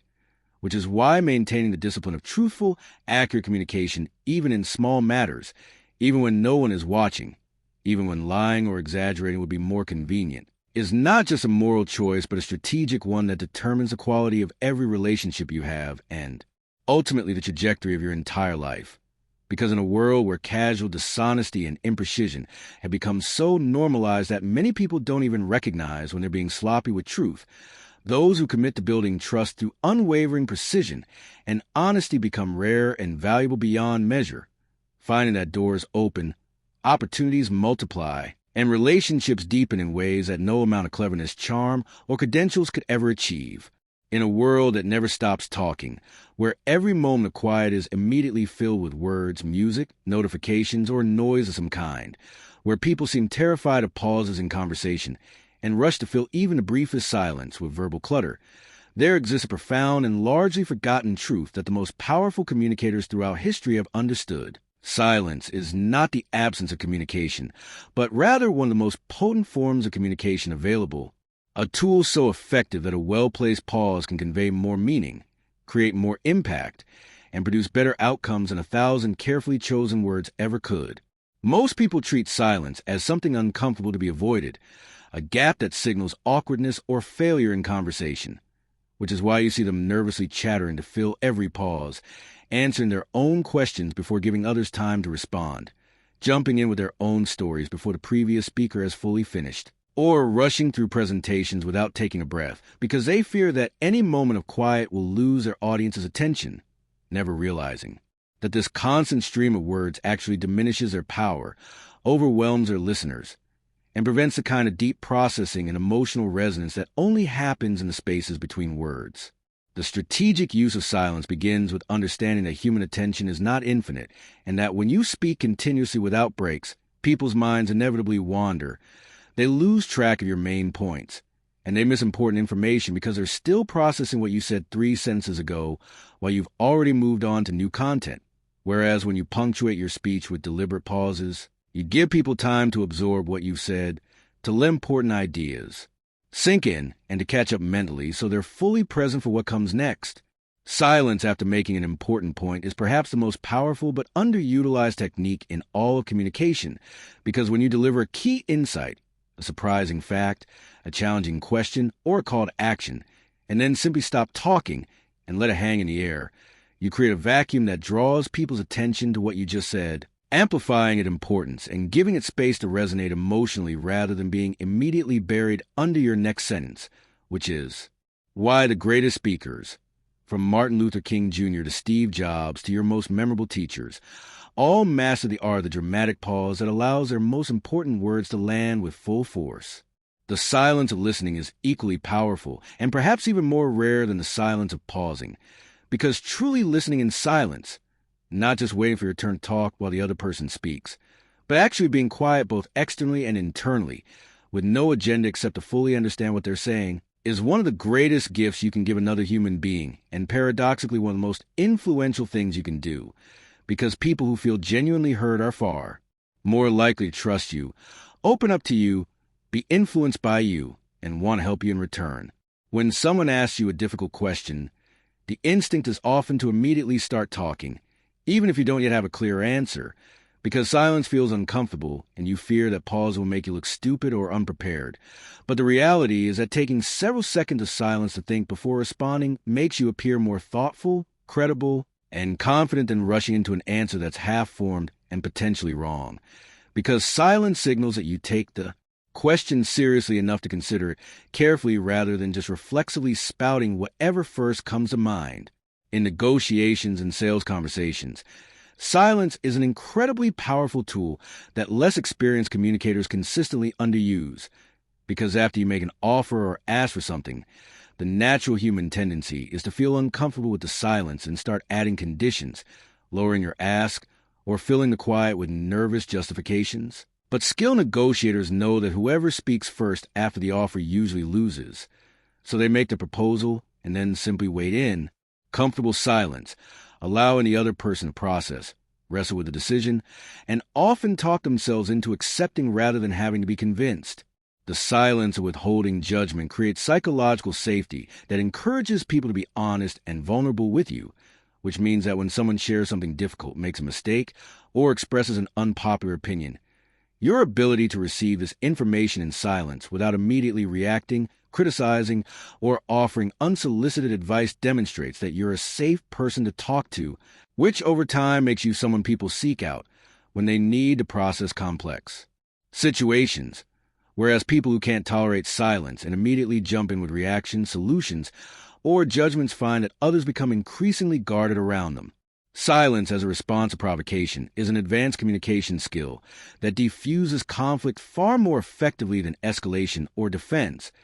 Because when someone says something designed to upset you, insult you, or bait you into an argument, responding with calm silence rather than reactive words strips the provocation of its power, forces the other person to hear their own words echoing in the quiet, and often leads them to either apologize or at least reconsider their approach. Whereas immediately firing back with defensive or aggressive words simply escalates the conflict and gives the provocateur exactly what they wanted. The pregnant pause before delivering important information builds anticipation and increases the impact of what you're about to say, which is why skilled storytellers, comedians, and public speakers all use this technique of creating a moment of silence that makes audiences lean forward in their seats, unconsciously preparing themselves to receive something significant, which makes whatever you say next land with far greater force than if you had just barreled through without pause. Silence in meetings and group discussions serves multiple strategic purposes. It gives introverted team members who process internally more time to formulate their thoughts before jumping into the conversation. It prevents extroverted members from dominating every discussion simply because they think out loud faster. It creates space for the best ideas to emerge rather than just the quickest ideas. And it signals to everyone that depth of thought is valued more than speed of response. The uncomfortable silence that follows a question you posed is actually doing important work, because when you ask someone a challenging or meaningful question and then resist the urge to answer it yourself or rephrase it because the silence feels awkward, you're forcing them to do the mental and emotional work of grappling with the question which leads to insights and realizations that would never emerge if you had filled the silence with your own commentary or made it easy for them to. Avoid the depth the question requires. Learning to become comfortable with silence in your own mind is perhaps the deepest level of this practice, because most people have such loud internal chatter, constantly narrating their experience, judging themselves and others, planning what to say next, replaying past conversations, worrying about the future, that they can't access the clarity and wisdom that only emerges from mental stillness, which is why practices like meditation that cultivate internal silence make you a more effective communicator in the external world, because you're no longer speaking from a place of mental noise and anxiety, but from a place of centered clarity. The silence between sentences in your everyday speech patterns affects how authoritative and confident you appear, because when you eliminate filler words like and like, by simply pausing silently instead, you sound dramatically more competent and thoughtful, since filler words signal uncertainty and nervousness, while clean pauses signal composure and deliberation, which is why leaders and experts tend to speak with more silence between their words than anxious beginners who rush to fill every microsecond with sound. Silence as a boundary-setting tool is remarkably effective, because when someone makes an unreasonable demand, crosses a line, or says something inappropriate, sometimes the most powerful response is not to argue or explain why they're wrong, but simply let silence fall, allowing the awkwardness of what they've said to become palpable and putting the social pressure back on them to correct course, whereas jumping in to smooth over discomfort actually rewards bad behavior and signals that you'll tolerate it. The practice of silence before making important decisions is a form of wisdom that our instant gratification culture actively works against, because you're constantly pressured to decide quickly, respond immediately, and have an opinion right now. But the reality is that most important decisions benefit enormously from a period of silence and reflection where you step back from the noise, stop consuming information and other people's opinions, and simply sit with the question in quiet. Contemplation until clarity emerges from within rather than being imposed from without. In intimate relationships, comfortable silence is actually a sign of deep connection and security, because when two people can be together without feeling the need to constantly entertain each other with words, when they can share space in quiet companionship without awkwardness, it indicates a level of acceptance and presence that transcends a need for verbal validation. Whereas relationships where silence feels uncomfortable and every moment must be filled with chatter often lack the depth and security that comes from simply being together without performance. The silence of not defending yourself when falsely accused is an advanced practice that requires tremendous inner strength, because the instinct when someone misunderstands or misrepresents you is to immediately jump in with explanations and corrections. But sometimes the most powerful response is dignified silence that demonstrates you don't need everyone to understand you correctly, that you're secure enough not to require constant vindication, and that you trust that time and you're consistent. Actions will reveal the truth more effectively than any defensive words could. Silence amplifies whatever you say next, which is why comedy works on the principle of setup and punchline with a brief pause between them, why effective testimony in court often involves letting shocking revelations hang in the air before continuing, and why the most memorable movie scenes often have moments of complete silence that make the audience hyper-aware of every detail, because our brains are wired to pay special attention to sounds that break silence, making the contrast between quiet and speech a powerful tool for emphasis. The disciplined practice of silence before sending written communication, emails, text messages, social media posts, is one of the most valuable habits you can develop in the digital age, because the ability to write something in anger, frustration, or excitement and then sit with it in silence for an hour or a day before sending allows your emotional arousal to decrease and your judgment to return, preventing countless instances of career-damaging emails, relationship-destroying texts, and reputation-ruining posts that seem like a good idea in the heat of the moment, but would have been obviously terrible if you had just allowed yourself a period of silence before hitting send. Silence creates power dynamics in subtle but important ways, because in most social situations, the person who is comfortable with silence and doesn't feel compelled to fill it has higher status than the person who nervously chatters, which is why you'll notice that executives, celebrities, and others with high social power tend to speak less and pause more than people who are anxious to prove themselves or gain approval, understanding that silence demonstrates you have nothing to prove and don't need constant validation through verbal engagement. The practice of using silence to process your emotions before responding to difficult situations is a form of emotional intelligence that prevents countless regrettable interactions. Because when you feel triggered, upset, or reactive, the worst thing you can usually do is immediately speak from that emotional state. Whereas if you can create space, even just 60 seconds of silence where you breathe and let the initial intensity pass,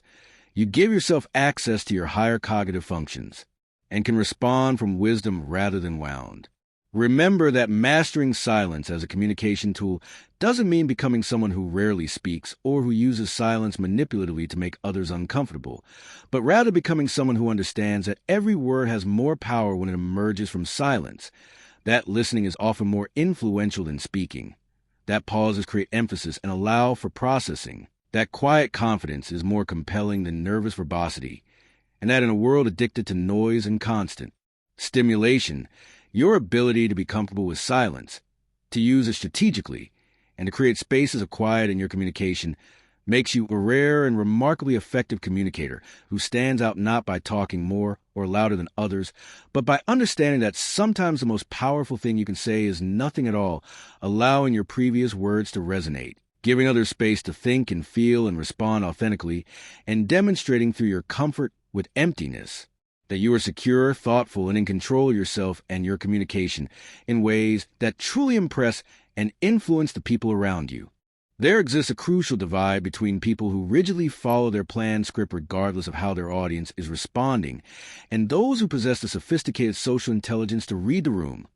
to pick up on the subtle and not-so-subtle signals about how their message is landing,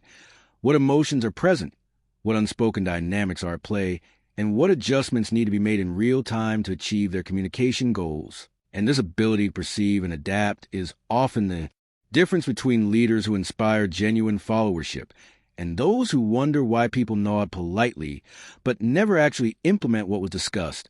between presenters who captivate audiences and those who lose them in the first 5 minutes,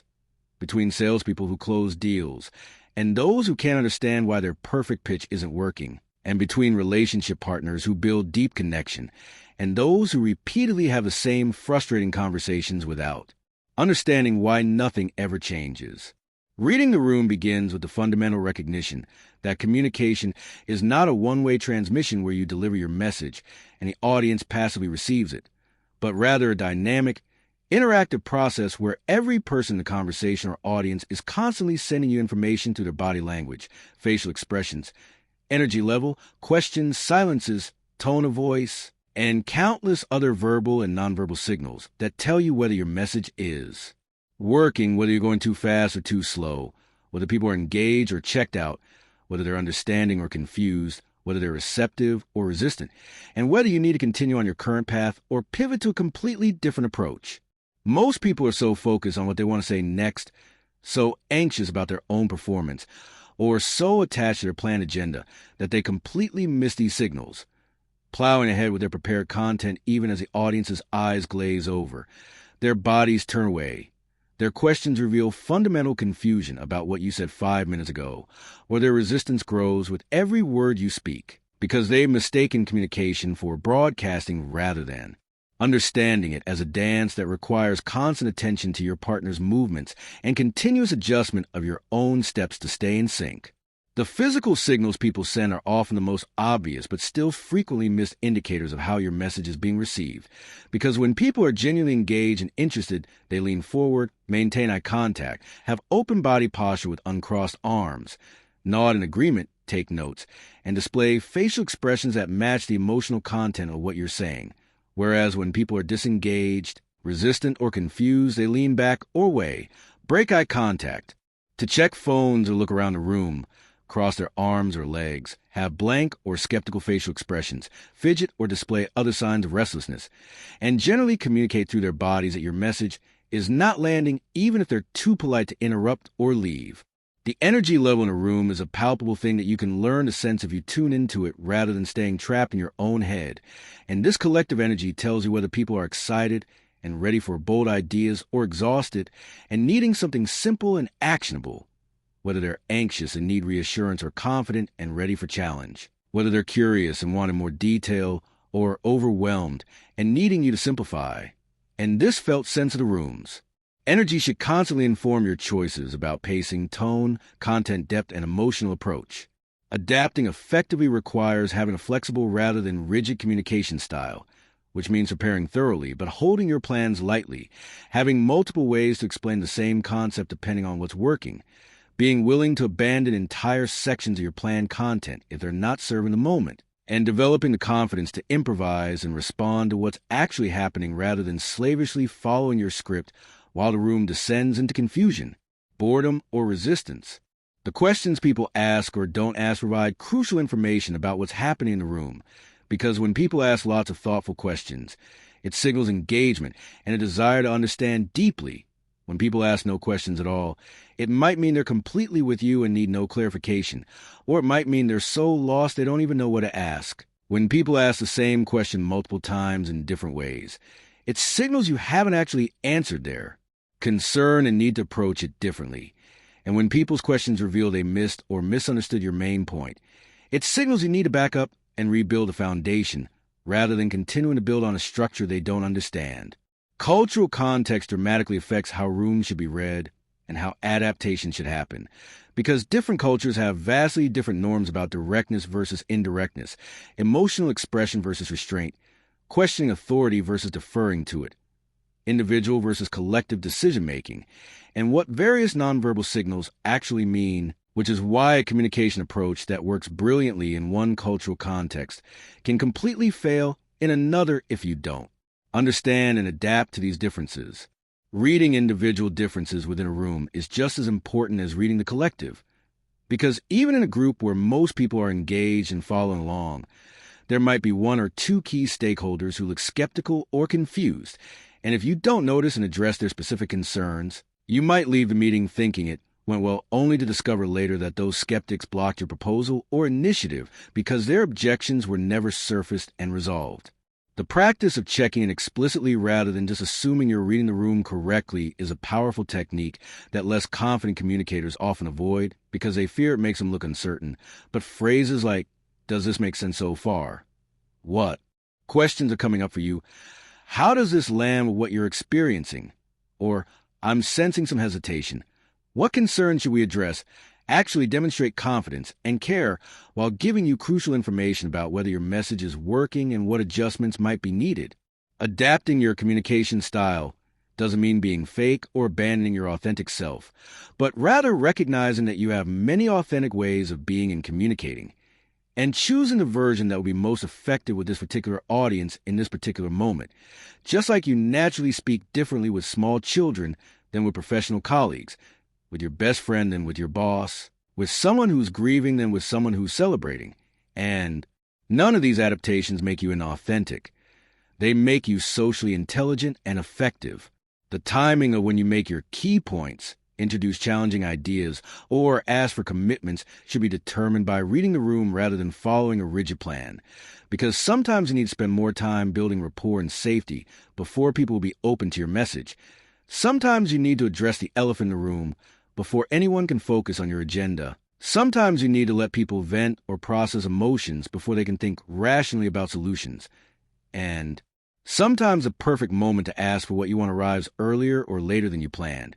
requiring you to recognize and seize it rather than missing the opportunity because you were stuck in your predetermined structure. In conflict or difficult conversations,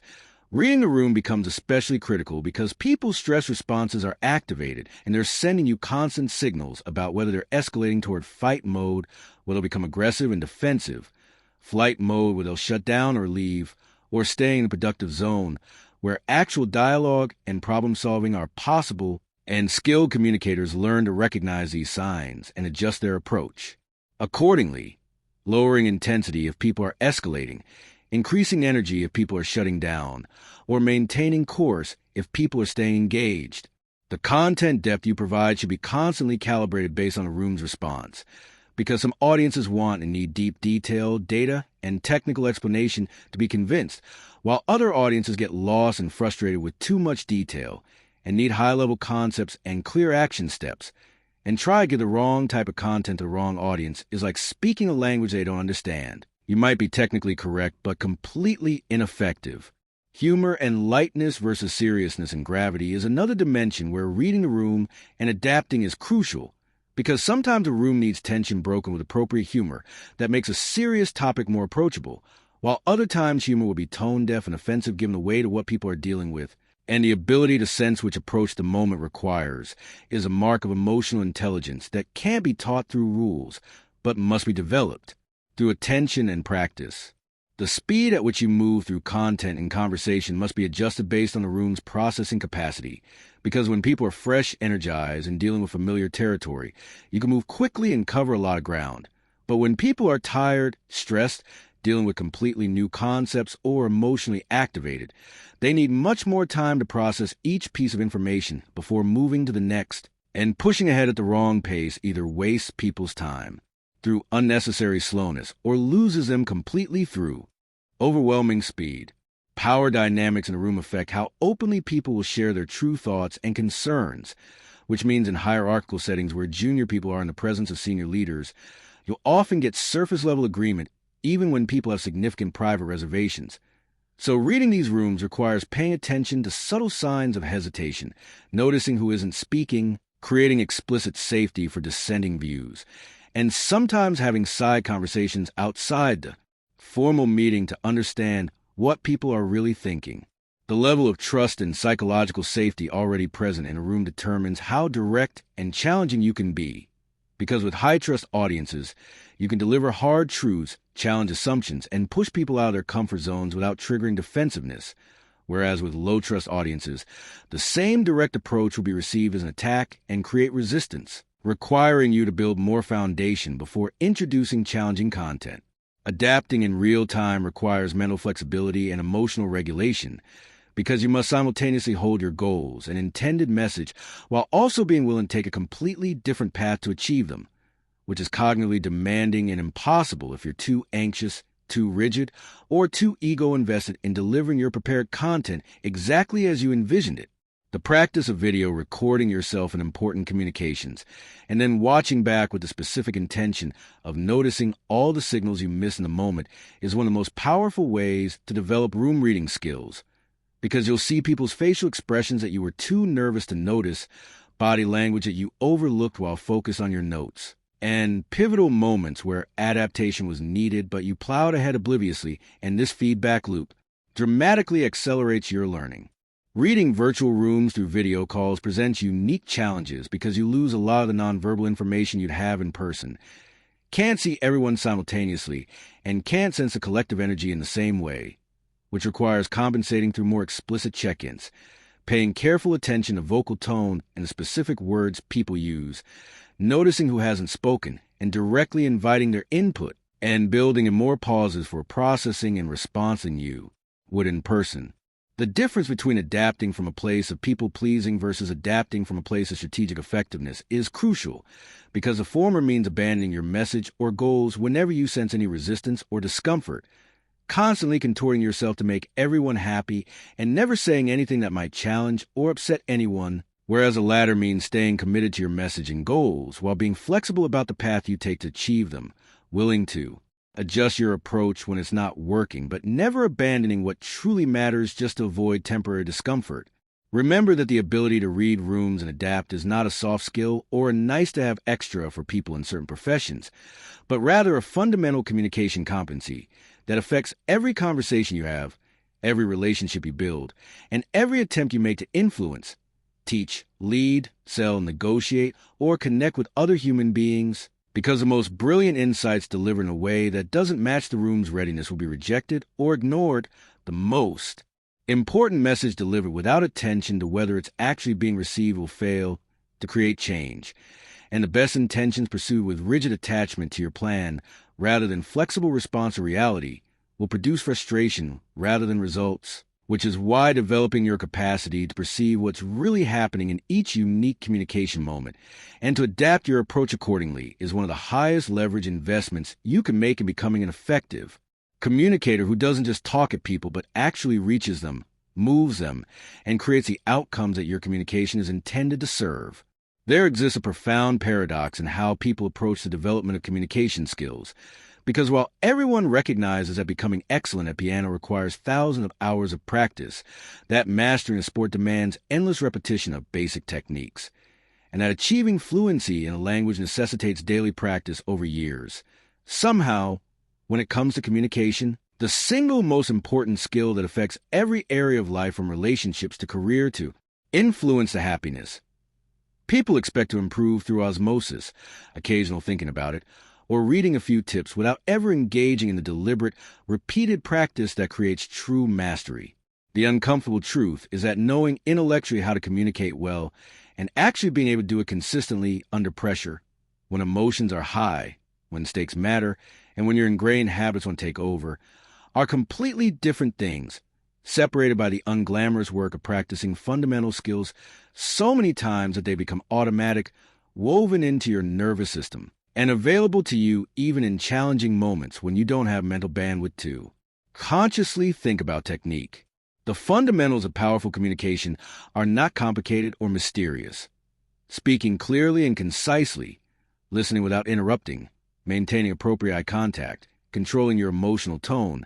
structuring messages logically, asking good questions, using precise language, pausing for emphasis, adapting to your audience. But knowing these principles and consistently embodying them are separated by what researchers call the knowing-doing gap, and the only bridge across that gap is repetition, the kind of focused, deliberate practice where you don't just do something once and move on, but return to the same basic skills again and again until excellence becomes your default, rather than something you can occasionally access when everything aligns perfectly. Most people dramatically underestimate how much practice is required to internalize a new communication behavior, because they'll try something once or twice, find it doesn't feel natural or produce immediate results,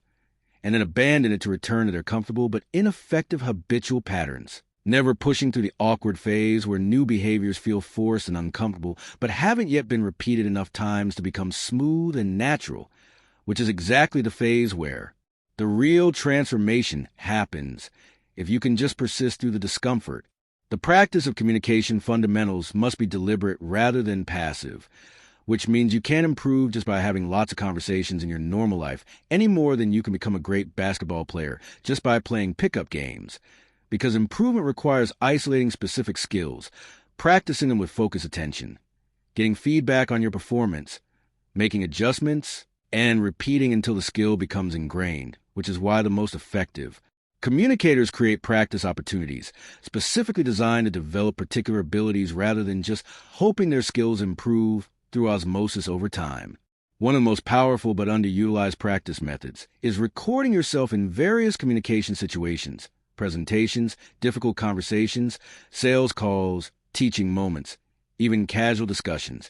and then watching or listening back with a specific intention of noticing your patterns, identifying where you deviate from the fundamentals, and seeing opportunities where better technique would have created better outcomes,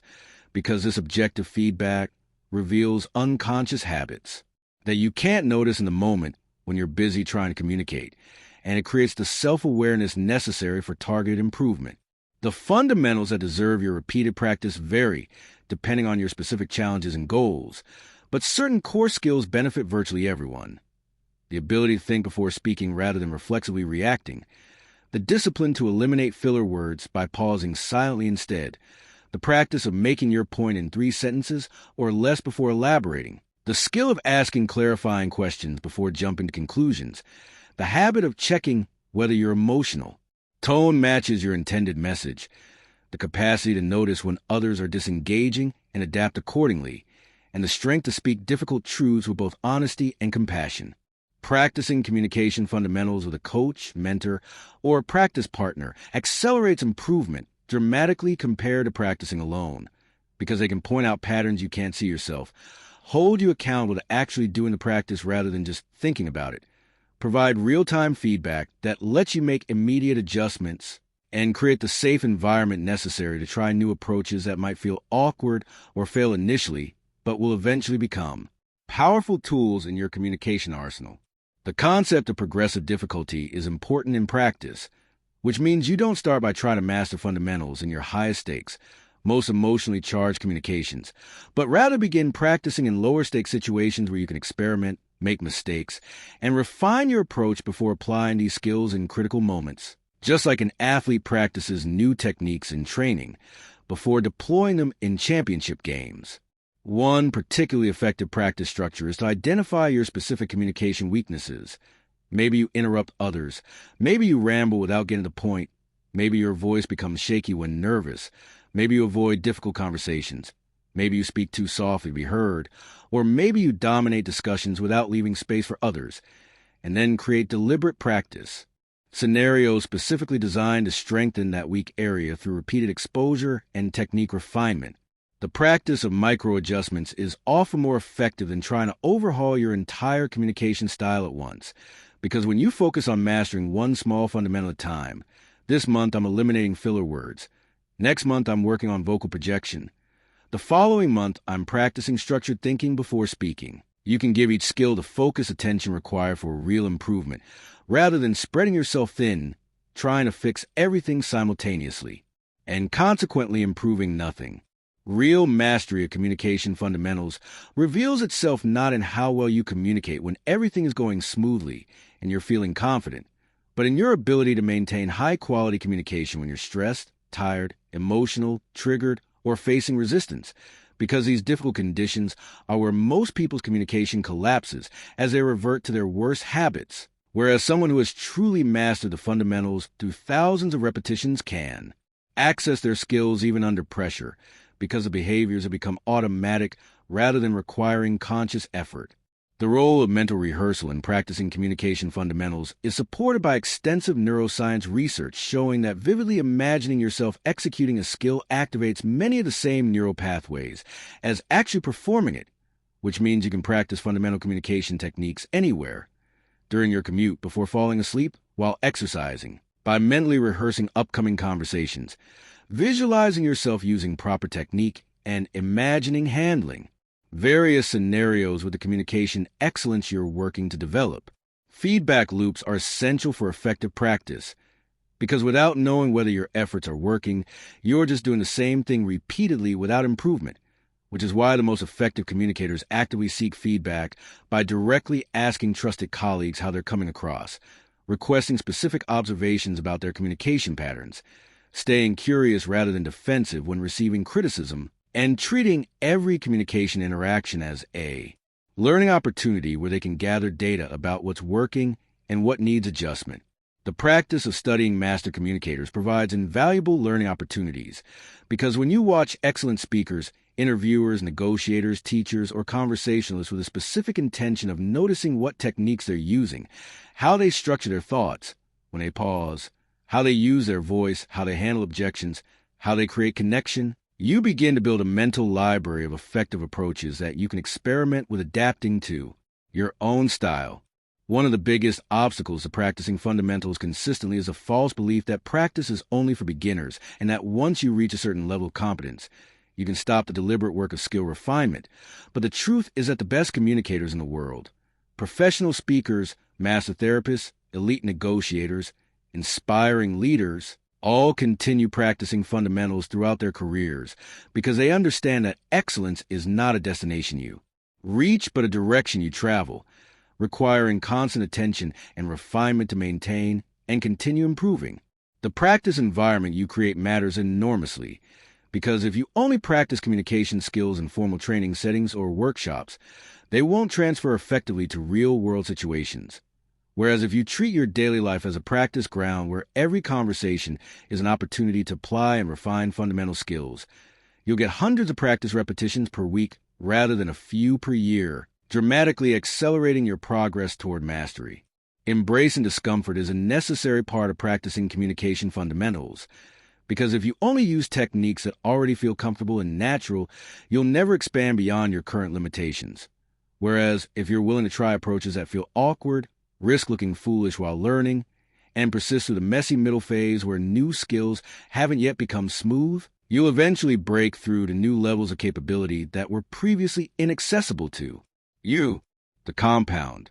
effect of practicing fundamentals consistently over months and years is extraordinary, because small improvements that seem insignificant in the moment reducing filler words by 10%, pausing 1 second longer before responding, making your voice 5% more confident, accumulate into transformative changes in how you're perceived, how effectively you influence others, how comfortable you feel in communication situations, and ultimately how successful you are in every domain where communication matters, which is essentially every domain of human life. Creating accountability systems increases the likelihood that you'll actually do the practice rather than just intending to practice, which might mean joining a Toastmasters club where you're scheduled to speak regularly. Finding a practice partner who you meet with weekly to work on specific skills. Hiring a coach who holds you accountable to your development goals. Or simply keeping a practice journal where you track your daily efforts and reflect on what you're learning. Because without external accountability, it's far too easy to let the urgent demands of daily life crowd out the important work of skill development. The practice of reflection after communication experiences is crucial for extracting maximum learning from your interactions, which means taking a few minutes after important conversations, presentations, or meetings to think about what went well, what could have been better, where you successfully applied fundamental techniques, where you fell back into old patterns, and what you want to do differently next time, because this reflective practice transforms experiences from events that happen to you into learning opportunities that develop you. Understanding the difference between mechanical practice and expressive practice helps you develop not just technical skill, but artistry in communication. Because mechanical practice focuses on executing techniques correctly, proper breath support for voice projection, precise word choice for clarity, structured thinking for logical flow, while expressive practice focuses on bringing your authentic personality, values, and emotional truth into your communication in ways that create genuine connection and impact, and both types of practice are necessary for complete mastery. The phenomenon of regression under stress means that even after you've improved certain aspects of your communication, you'll sometimes find yourself reverting to old patterns when pressure increases. And rather than viewing this as failure, you should expect it as a normal part of the learning process. Use it as feedback that you need more practice to make the new behaviors truly automatic, and recommit to the fundamentals without self-judgment or discouragement. Teaching others what you're learning about communication fundamentals is one of the most effective ways to deepen your own mastery, because explaining concepts to others forces you to clarify your own understanding. Demonstrating techniques helps you refine your execution, and answering questions reveals gaps in your knowledge that you can then work to fill, which is why many of the greatest masters in any field eventually become teachers, not just to share with others, but to continue their own development. Remember that the practice of communication fundamentals is not a tedious obligation you must suffer through to eventually arrive at effortless excellence, but rather an ongoing practice that itself becomes satisfying as you develop the craftsman's appreciation for small refinements, the athlete's joy in pushing your capabilities, and the artist's pleasure in creating increasingly beautiful and effective expressions of your ideas, feelings, and intentions. Because when you embrace the journey of continuous improvement, rather than fixating solely on the destination of mastery, you discover that the practice itself enriches your life even before you reach the levels of skill you're ultimately working toward. And you join the ranks of those rare individuals who understand that excellence in communication is not a gift bestowed on the naturally talented, but a skill systematically built through the unglamorous, but transformative work of repeating the fundamentals until they become second nature, until speaking with clarity, listening with presence, connecting with authenticity, and influencing with integrity are simply who you are rather than techniques you're trying to apply. As this audiobook comes to an end, remember this. The way you think shapes your reality. The way you speak defines your impact. And the way you influence determines your future. You don't need to become someone else. You need to communicate who you already are with clarity, confidence, and purpose. If this book gave you even one idea that changed how you see yourself or how you show up in conversations, take a moment to like this video, because it helps this message reach more people who need it. Subscribe to Bite-Sized Book English for more powerful audiobooks and ideas distilled into practical lessons you can use immediately. And drop a comment below with the insight that stayed with you the most. Share this video with someone who deserves to be heard. And remember, when you master your thoughts and your words, the world listens. And thank you